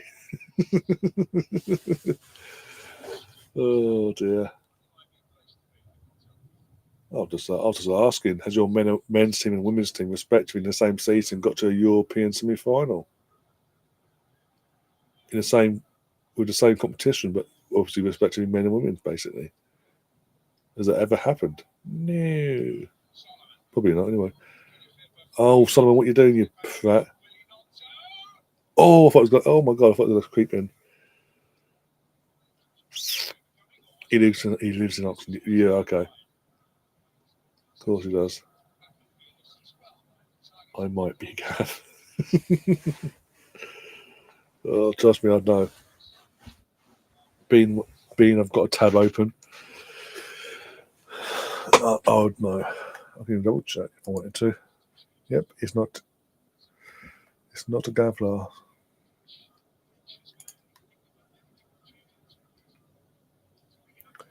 Indonesia, fuck, what the? Might be a place on that. Bloody hell, fucking bloody hell, why? I never knew he went into management, but okay. Didn't we do that in 21-22? Don't think he did. You can double check if you want. I'm not. I asked a question. You choked on your food in here, apparently.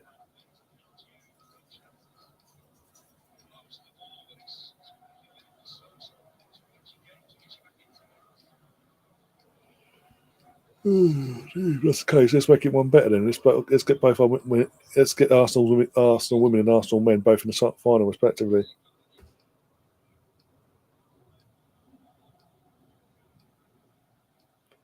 Again, I've barely got sound, so I don't know what the reason is. Let's just keep panning to him. So what the fuck is it? Why do I keep panning to him for? Is he like linked to a job or something?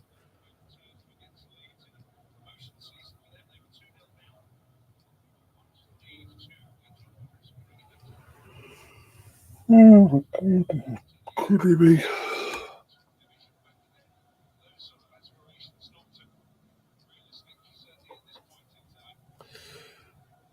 No, that would be the year you lost against. Did it? The year you beat City was 21. Yeah, the 2021 season. Carl, what are you doing? What are you doing? Wakey, Carl. You always see the mayor's video.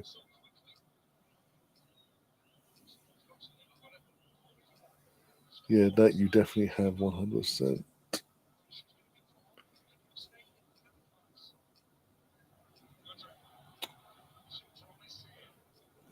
Yeah, as I say, feel free to have a double check. How far did you when you defended the title in 21-22, Champions League wise? How far did you get? Also, when did girls get to? I don't remember when you got what you got to the final. Now I have no idea now. It's all a bit of a fucking blur because of this, what we're going through as a global situation, basically. Oh, it's all a bit of a blur at that point. Nearly 5 years on.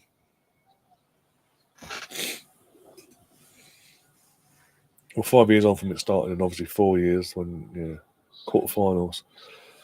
So yeah, 20. If I don't, okay, I can't remember when did I'm not going to have a look at the moment.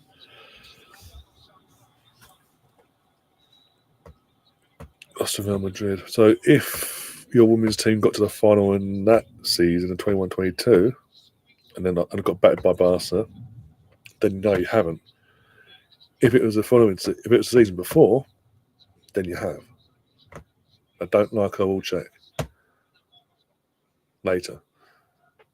Sheffield United are playing Burnley yet on Monday, Easter Monday, and as it stands, with obviously the results have gone today, and the current score here, if Leeds see this out and get the 3 points, if Leeds win on Monday, I don't know how they're playing on Monday, but they win on Monday, and Sheffield United do not win, Even if Sheffield United draw, Leeds will be promoted with 2 games to spare, and it'll be out of Sheffield's hands for the remaining spot, which they could lose the following week.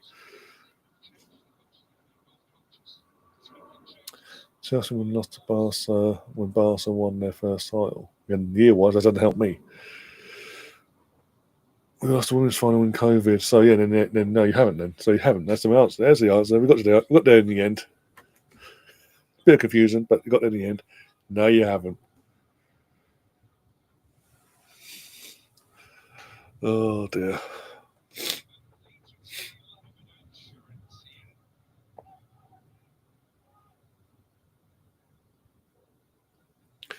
You got all the links and stuff set for tomorrow. When I finish this, my phone died, hence I had to set up on the computer in terms of the stream and set up late. I will be setting the stream up in about an hour after within the hour after this stream ends, and then I'll be contacting Gary, giving him the details of login and how he's got to do it and all that, making sure he's all logged, making sure he does it logged in tonight from my point of view. And then here comes Patrick Bamford. And then over to you. I'll send you a link. Once I got it set up, I'll send you the link to join before I go to bed tonight as well. So I'll send that to your WhatsApp. Once Gary gives the thumbs up in the group chat, I'll tell him to message in the group chat. I think that obviously half 12 kickoff. I'll set it up for about 12 because I know it's gonna be early for you guys. I'm gonna set up for half hour before kickoff. At 12, so midday basically. So yeah. Once if Go forgets, once you see he's gone live, just join him backstage. He knows you're going to be joining him. So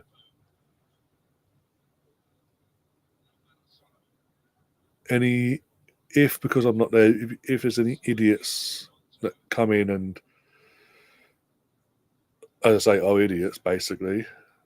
Obviously, the mods tell them either yourselves or the other mods have got the power to do what they've got to do, and obviously take screenshots and let me know at the same time as well. So I can then myself off air when I get home, find them so that go into the chat when it comes up in the replay, and block them from the channel basically. If that was to happen,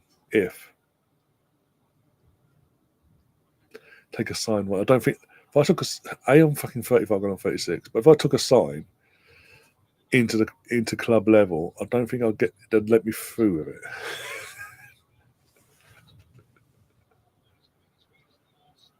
Oh, dear. What if the mod is an idiot? Depends. You know what? I'll be sorting that out tonight as well. No, I'm joking. If it's banter, it's banter. If it's not, I'll be having words. You forget I have your number now, buddy. I have your number. I can find Gav on Discord, for example. I have ways or means.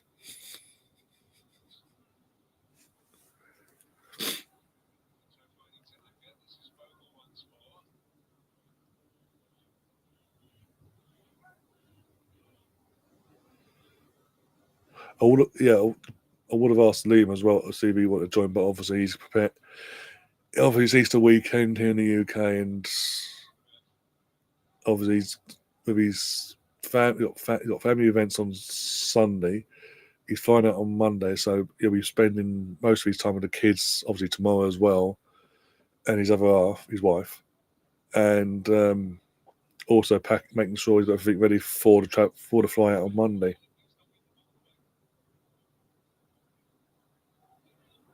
I have 2 phones, a man never tells. Okay, if you say so. For another days, come on, get this second goal, get us through this mayhem, please. For as scrappy as this has been, Oxford haven't actually posed a real threat from the attacking point of view.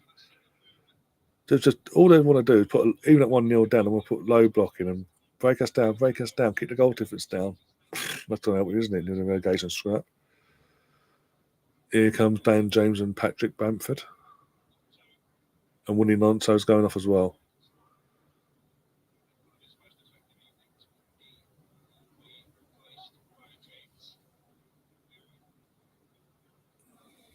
I think that was scared of the Real Madrid fan, to be honest.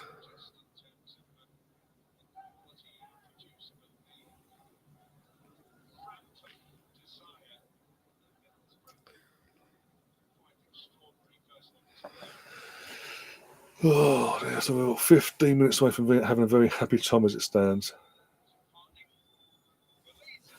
Rosie hated me, now she respects me. That's well, I'll ask her that.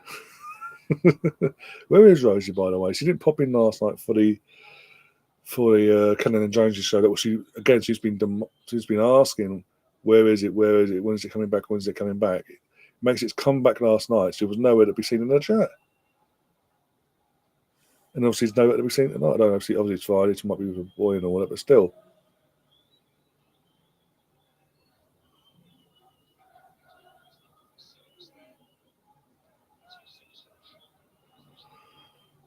Oh dear. Bamford's been on the pitch 30 seconds. He's already getting a turn off by the ref. Hiding for the next 2 weeks. Obviously, we'll be hiding when Celtic win the title this weekend. Is out of their hands now. Celtic win, that's it. This weekend, if Celtic, I think it's SPL this weekend. Celtic win this weekend, it's done. No matter what. That's all they've got to do, basically. I think they could draw as well and they still win it at this point.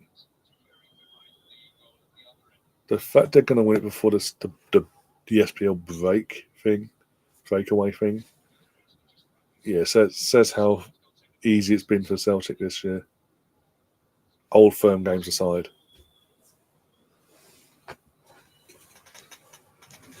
What is going on? It's a cup this weekend. Okay, well, next weekend then. Oh dear. Again, it's a weekend off for Rosie. You think she'll be buzzing? Weekend off. No Rangers of Bruno weekend.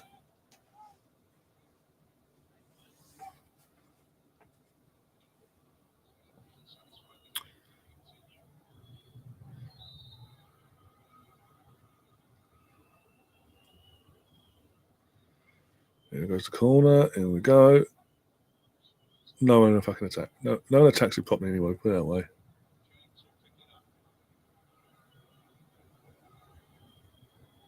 I believe it looks like the case. All it needs is it's basically the case. They would have won it last weekend, but a last-minute Rangers equalised against Aberdeen stopped it. But now it's like all they have to do is not lose the next league game, and the title's done. And I think you've got a split coming, haven't you? A week or two, a game or two later, basically. There should be that semi-final instead Aberdeen, Hearts, Celtic, St Johnstone. Yeah, St Johnstone, wasn't it? St Johnstone knocked them out. I think that was like the last. What's happened?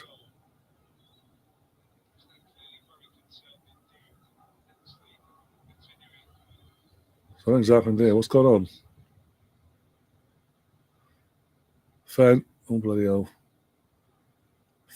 All the Oxford fans behind the goal that Leeds are defending just started kicking off, like asking the game to be stopped, like literally running themselves to the front of the stands and trying to get the referee and the players' attention to stop the game.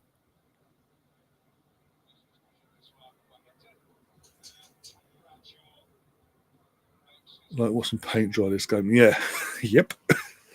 Yeah, here I was Easter on Good Friday trying to do a nice thing with Tom, and yeah. Oh dear. Something I don't know. No idea, because I didn't see any members of staff running towards the stand either. Or there's pointing from the two of the players. I don't know what's going on. What is going on? Ampadu and both captains have no idea what's going on. with the ref either.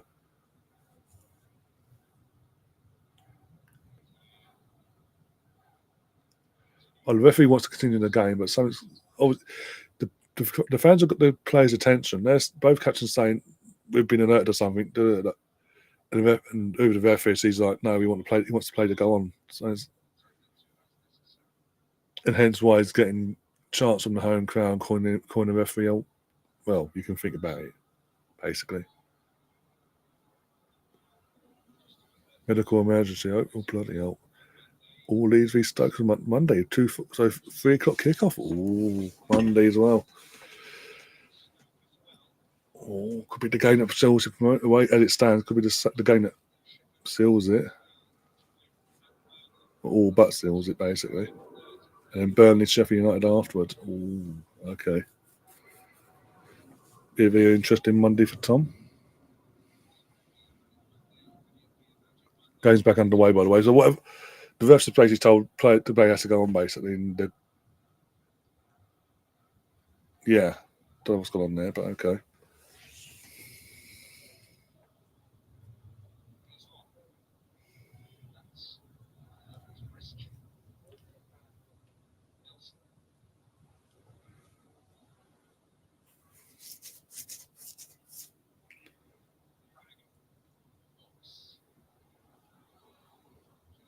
Leeds, sort yourselves out. Get the ball under control.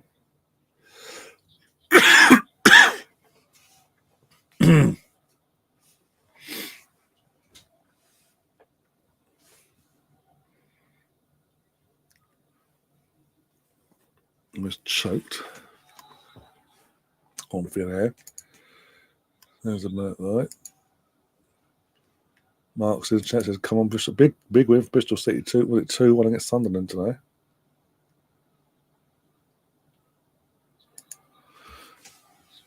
Burnley under Parker, defensively good. Next season won't be. They will lose 8-0 to Liverpool. He'll get sacked if you know you know. Yeah. Oh, yeah.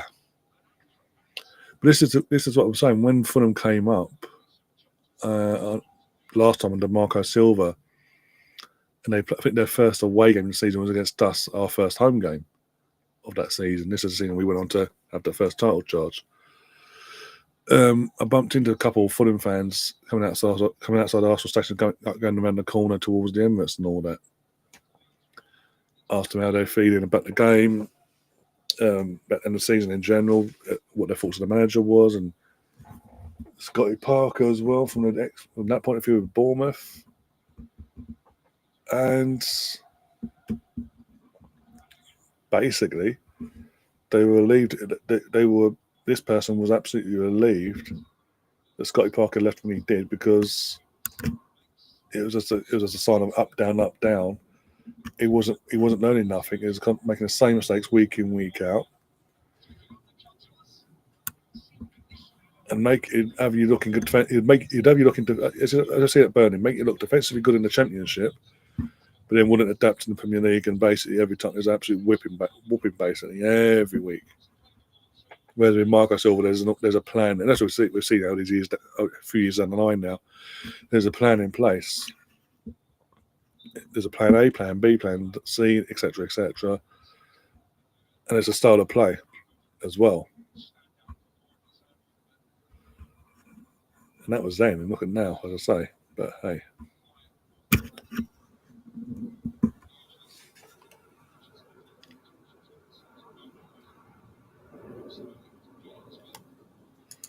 Yeah. There's a reason why that game was first game of the season for that season. There's a reason why. At that time, think about it. Yeah, to be honest, that start of the season was, because obviously it was Brentford that game. Then we had played you the following week, lost 2-0, then got battered by City 5-0. No, we can't get big promoted size. Thanks for passing that on. You're welcome. Welcome. Now you can feel the pain. You had all them years of bantering us and all that. We're the banter club. Now you're having our pain. You and United and Tottenham, yeah. But you and United are having our pain. Mainly Man United, but you're sort of this second half of the season. Some guy called, by the way. We might have a good first half of the season. I said this back then. Let's see where you stand second half of the season, and look where we are. Your manager loses against them again. A team even I can't remember you played last night. Loses to them on the night 2-1 at home, by the way, on home turf, and then calls out the fan base afterwards for booing him and his players, even though he'd gone through. We'd gone through. Why are you booing? You turned around versus Knights, moved on. Yeah, exactly. Made changes after after international break, after Man City. Made the changes that were needed at the time to the squad. Leno dropped Ramsdale in at the time, a few other bits and pieces. And slow, it wasn't like straight away we kicked on from like the Knights game onwards. It was a slow build up throughout the season. We had another hurdle, if you remember the Aubameyang situation after the losing to Everton at Goodison Park. And that whole situation arose afterwards. He had that to deal with, and ever since that, to be honest, since that situation was dealt with, and the Aubameyang then moved on,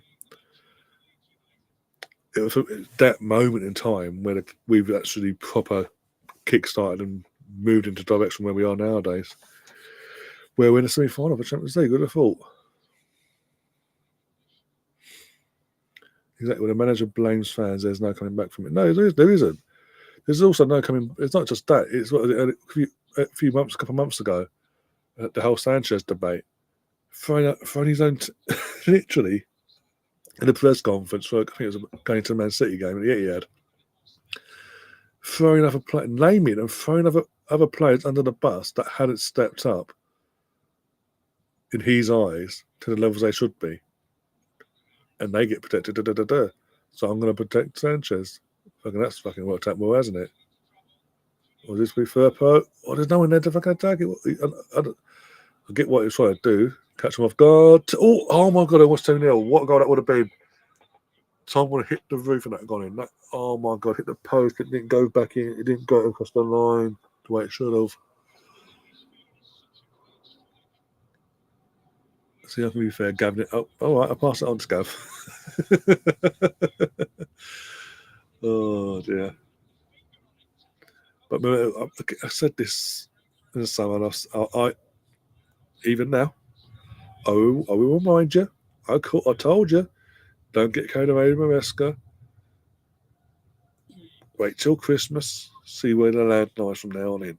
Because we saw this at Leicester City, then Christmas hit, and look what happened. And they only just got over the line in the promotion battle because other teams, one of them playing tonight, failed to capitalise on the mistakes themselves.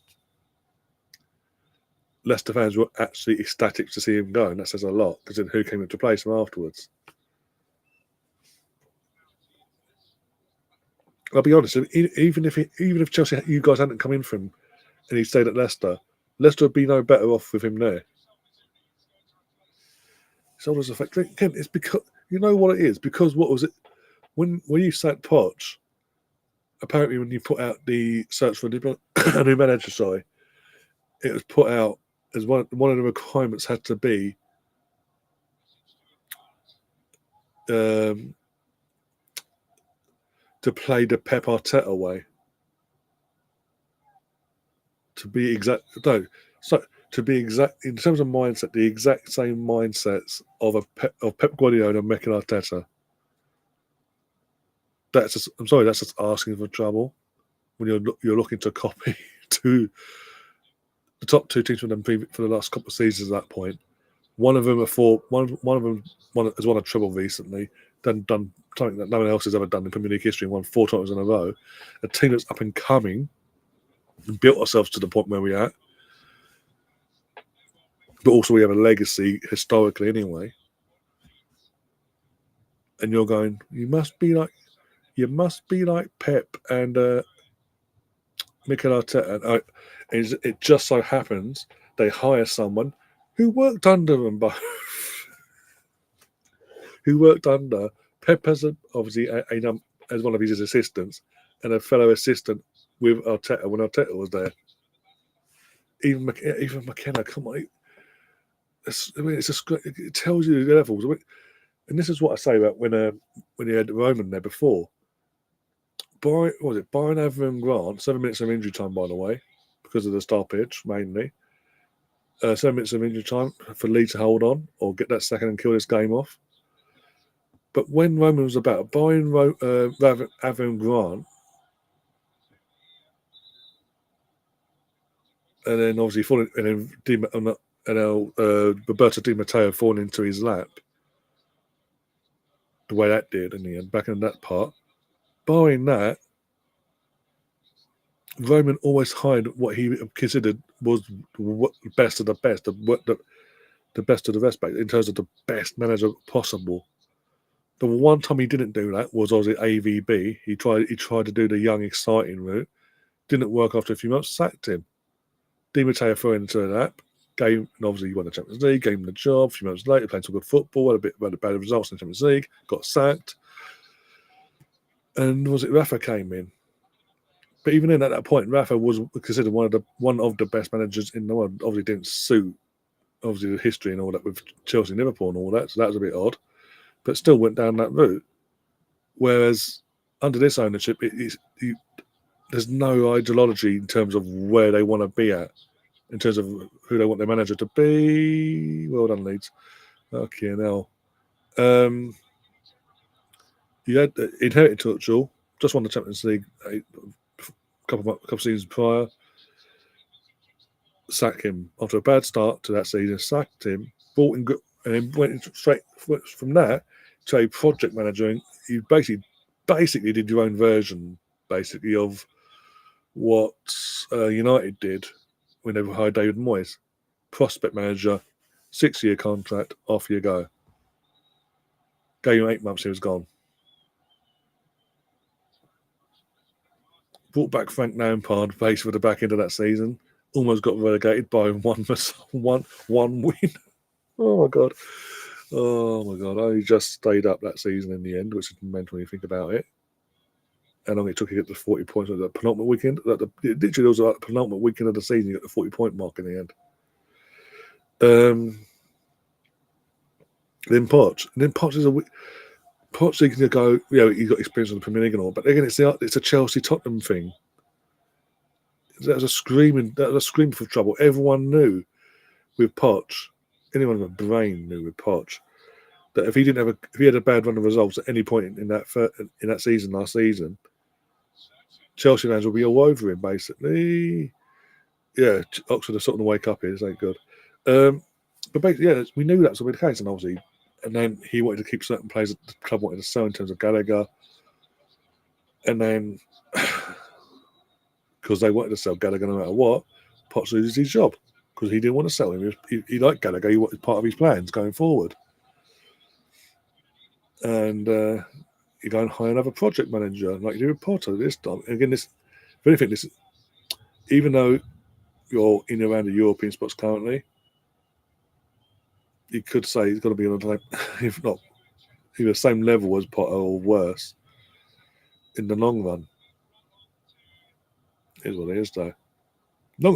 From my point of view, the longer Enzo stays at the club, the better. From my point of view, because I was on a Judge Mo's channel last Monday with a Chelsea fan, and he asked me, from my point of view as an Arsenal fan, am I fearful that Chelsea will get into will be a title challenging team next season, or will it be Arsenal, Liverpool, Man City, the same old scenario? I said I'm not.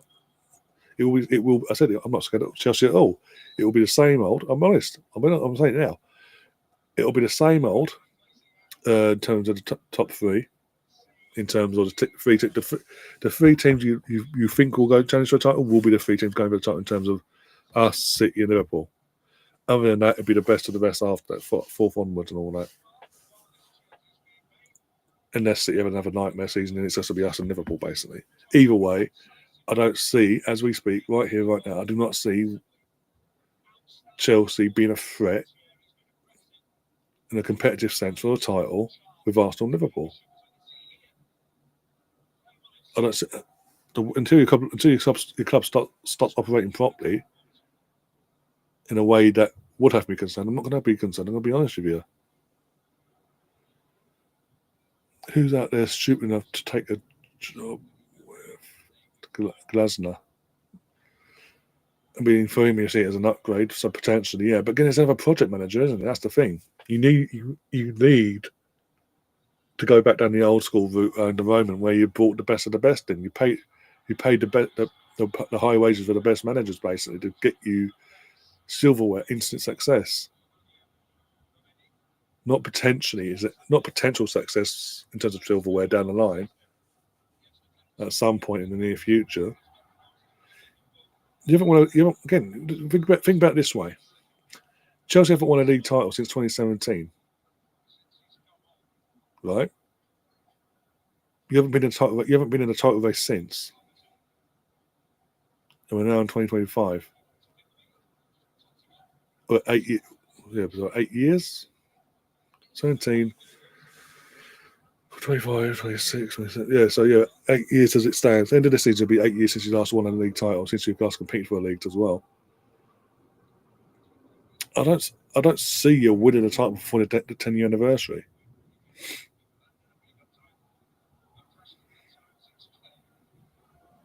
Of course, Carlo won't know. He's going to, he'll either retire now, or he'll go to Brazil for the next World Cup and then retire after USA. Your opinion: who's closer to top four next season? Chelsea,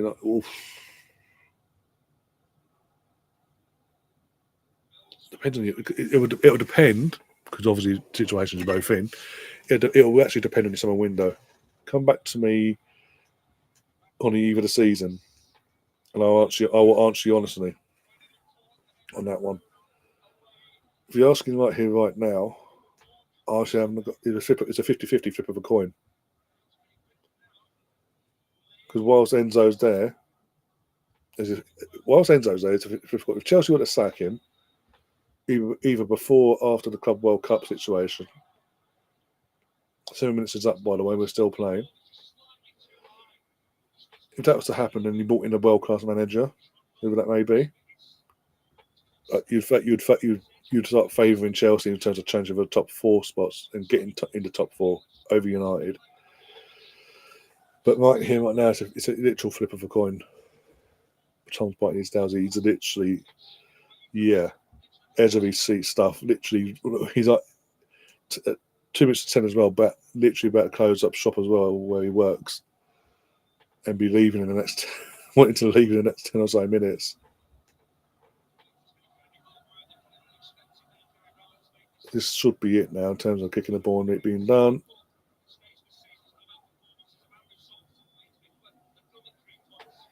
Still going, apparently. Even Daniel Farker's thinking, what the hell? Why are we getting extra time on top of the injury time here? Here we go. That's it. As I say, that whistle has gone. And Leeds win 1-0. putting themselves back on top with their superior goal difference. I mean superior. They are back. They are literally one win away from getting back into the Premier League at the second time of asking. Obviously, it could happen this one. The promotion could happen Easter Monday in the evening. If Sheffield United, if they win, if Leeds win their 3 o'clock game at Elland Road, they'd have a 6, 7, I think 5, 6, 7. They would have an 8-point gap between them and Sheffield United, but Sheffield United are in play literally within a half hour after the full time whistle at Elland Road against Burnley. If Sheffield United do not beat Burnley, Leeds will be back in the Premier League. And they can then relax for the last 2 games of the season, knowing they're back in the Prem. They can enjoy the last 2 games, no stress, none of this, none of that. And they can start preparing for the next season, basically, as early as possible. I don't know. It's always been like that for the last few years. I've seen of what's games featuring Oxford. Is that stand you're on about. I talked about the car park earlier. It's been like I think it's been like for God knows how long. Don't know why, but hey, it is what it is.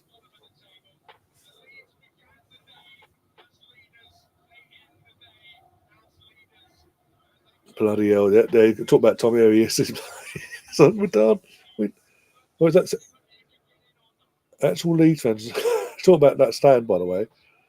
To just pan to two Leeds fans standing either on top of a bin or near a bin, obviously celebrating their team getting the points in the end. So they've actually got to watch the game for free, really, because obviously there's no standing to stop the view.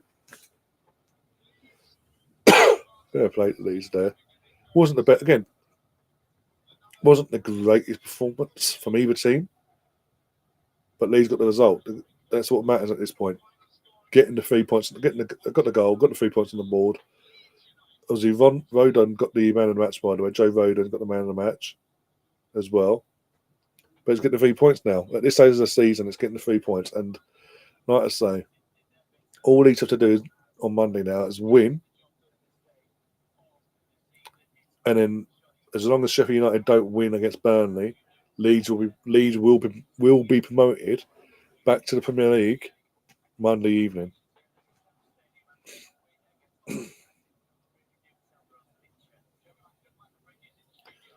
Hopefully for more than one season. I think clubs like Leeds will be a bit more prepared for what's coming, basically, because obviously it's been recent they've been in the Premier League and all that.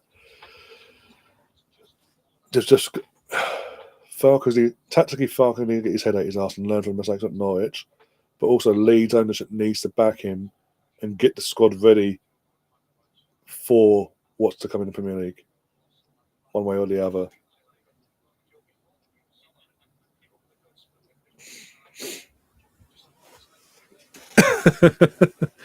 As a match, it was awful, but it's not Leeds' job to entertain and watch them. No, it's not. I'm not saying it is. I'm just saying at this point of the season, where it's tight as it is, and the nerves are jangling, as we saw last, especially when you think about last year, the players that are still here from last season with Farke, the nerves in the fan base as well. At this point of the season, see what happened last year, the nerves would have been there, but they got the results tonight. That's the important thing. No matter what, they got the result. It's in their hands still. With this ownership, it might be different, my friend, but we'll see. The Oval Town ground used to be like that. Okay. Massive hill at the stadium, yeah. So, yeah, the money. As I get promoted, the money and all that, isn't it? Yeah. Who comes in and leaves? No idea. Probably a Leeds fan thinking, I don't know.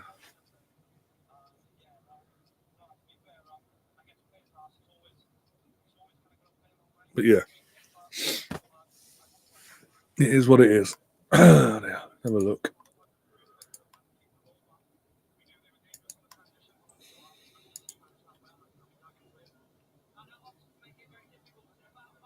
If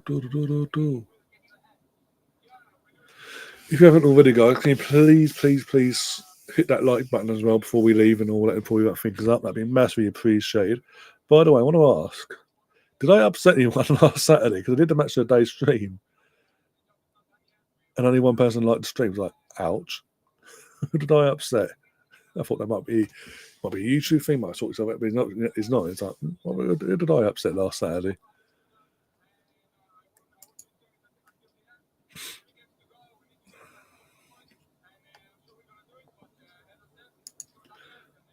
Kingdom of Games says, congrats, Tom, almost promoted. Almost there. Obviously, Tom says thank you as well. Yeah. As I say, it's in their hands. They could, if results go their way on Easter Monday, sorry, they could be promoted this time by this time on Monday. We could be sitting here talking about Leeds as a Premier League club again with 2 games to spare. All right. Always in the chat, back in the chat, it says Gorka scores another hat trick. Get him to our club. Thank you very much, please. Get him to the Arsenal in an Arsenal shirt. Put him up top with the players we've got, please.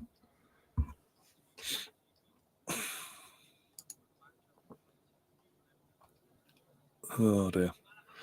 And on that note, I'm going to get myself out of here. Thanks everyone that's popped in and engaged in the chat, kept the chat going. Anybody. Had a bit of a laugh and all that as well. I thought one of the reasons, obviously, Tom's a Leeds fan. Thought there's no Premier League games tonight. As I say, Tom's a Leeds fan. He supports the channel with every show possible. Either being in the chat or he comes on the stream and all that. So let's do a Leeds watch and see what happens. obviously there's something at stake as well in terms of promotion as well. So why not?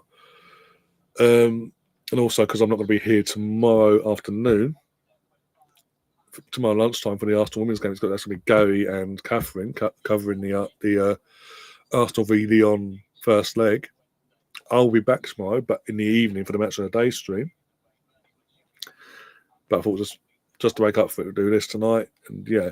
And then on Sunday, you've got the Ipswich versus Arsenal watch-along. And then at a half hour after Tom ends his around 11:30 UK time in the evening, I'll be doing eventually now the third episode of the football fan reactions show we do live. Reaction to all the the viral van clips and this, that, and the other throughout the week from the weekend just gone, and have a bit of a laugh along the way. And then we go from there basically. And it's at Burnley as well. Wolves are back. Leeds promoted. Leeds, Stoke, and Burnley, Sheffield United. I'm assuming you'll be working Monday, Tom, or are you off on Monday because it's Easter Monday?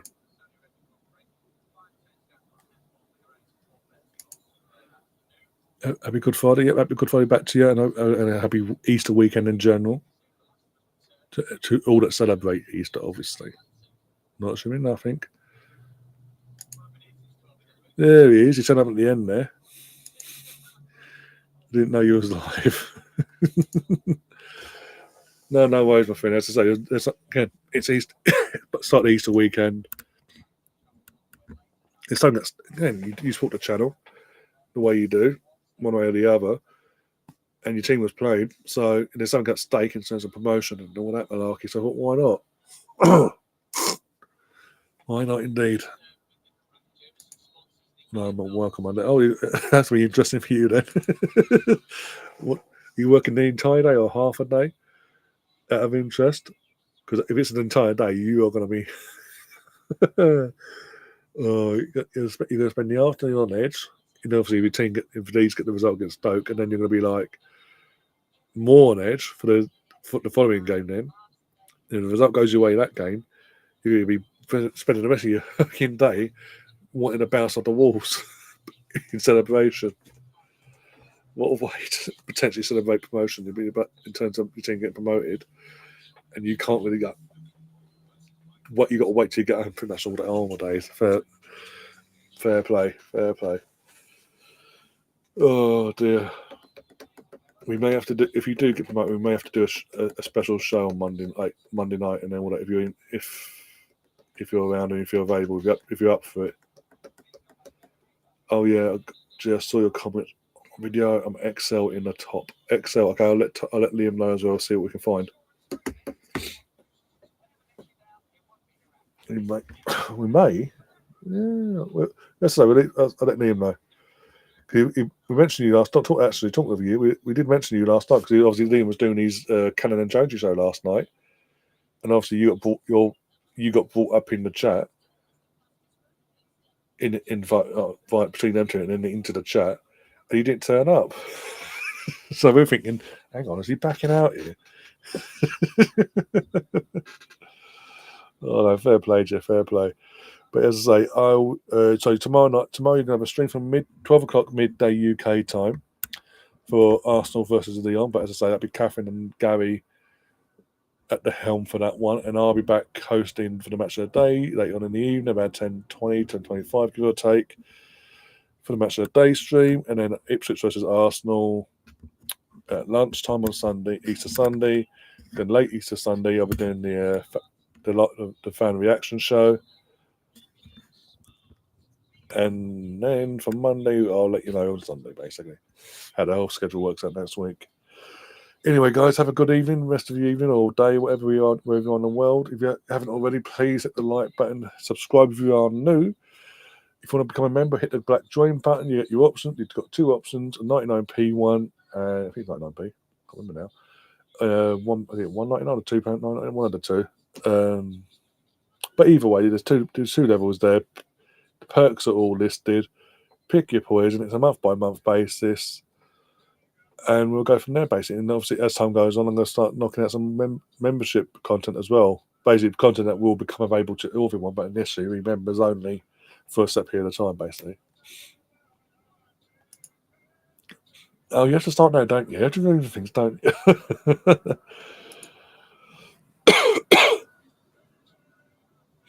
But yeah, take care, everyone. See you soon.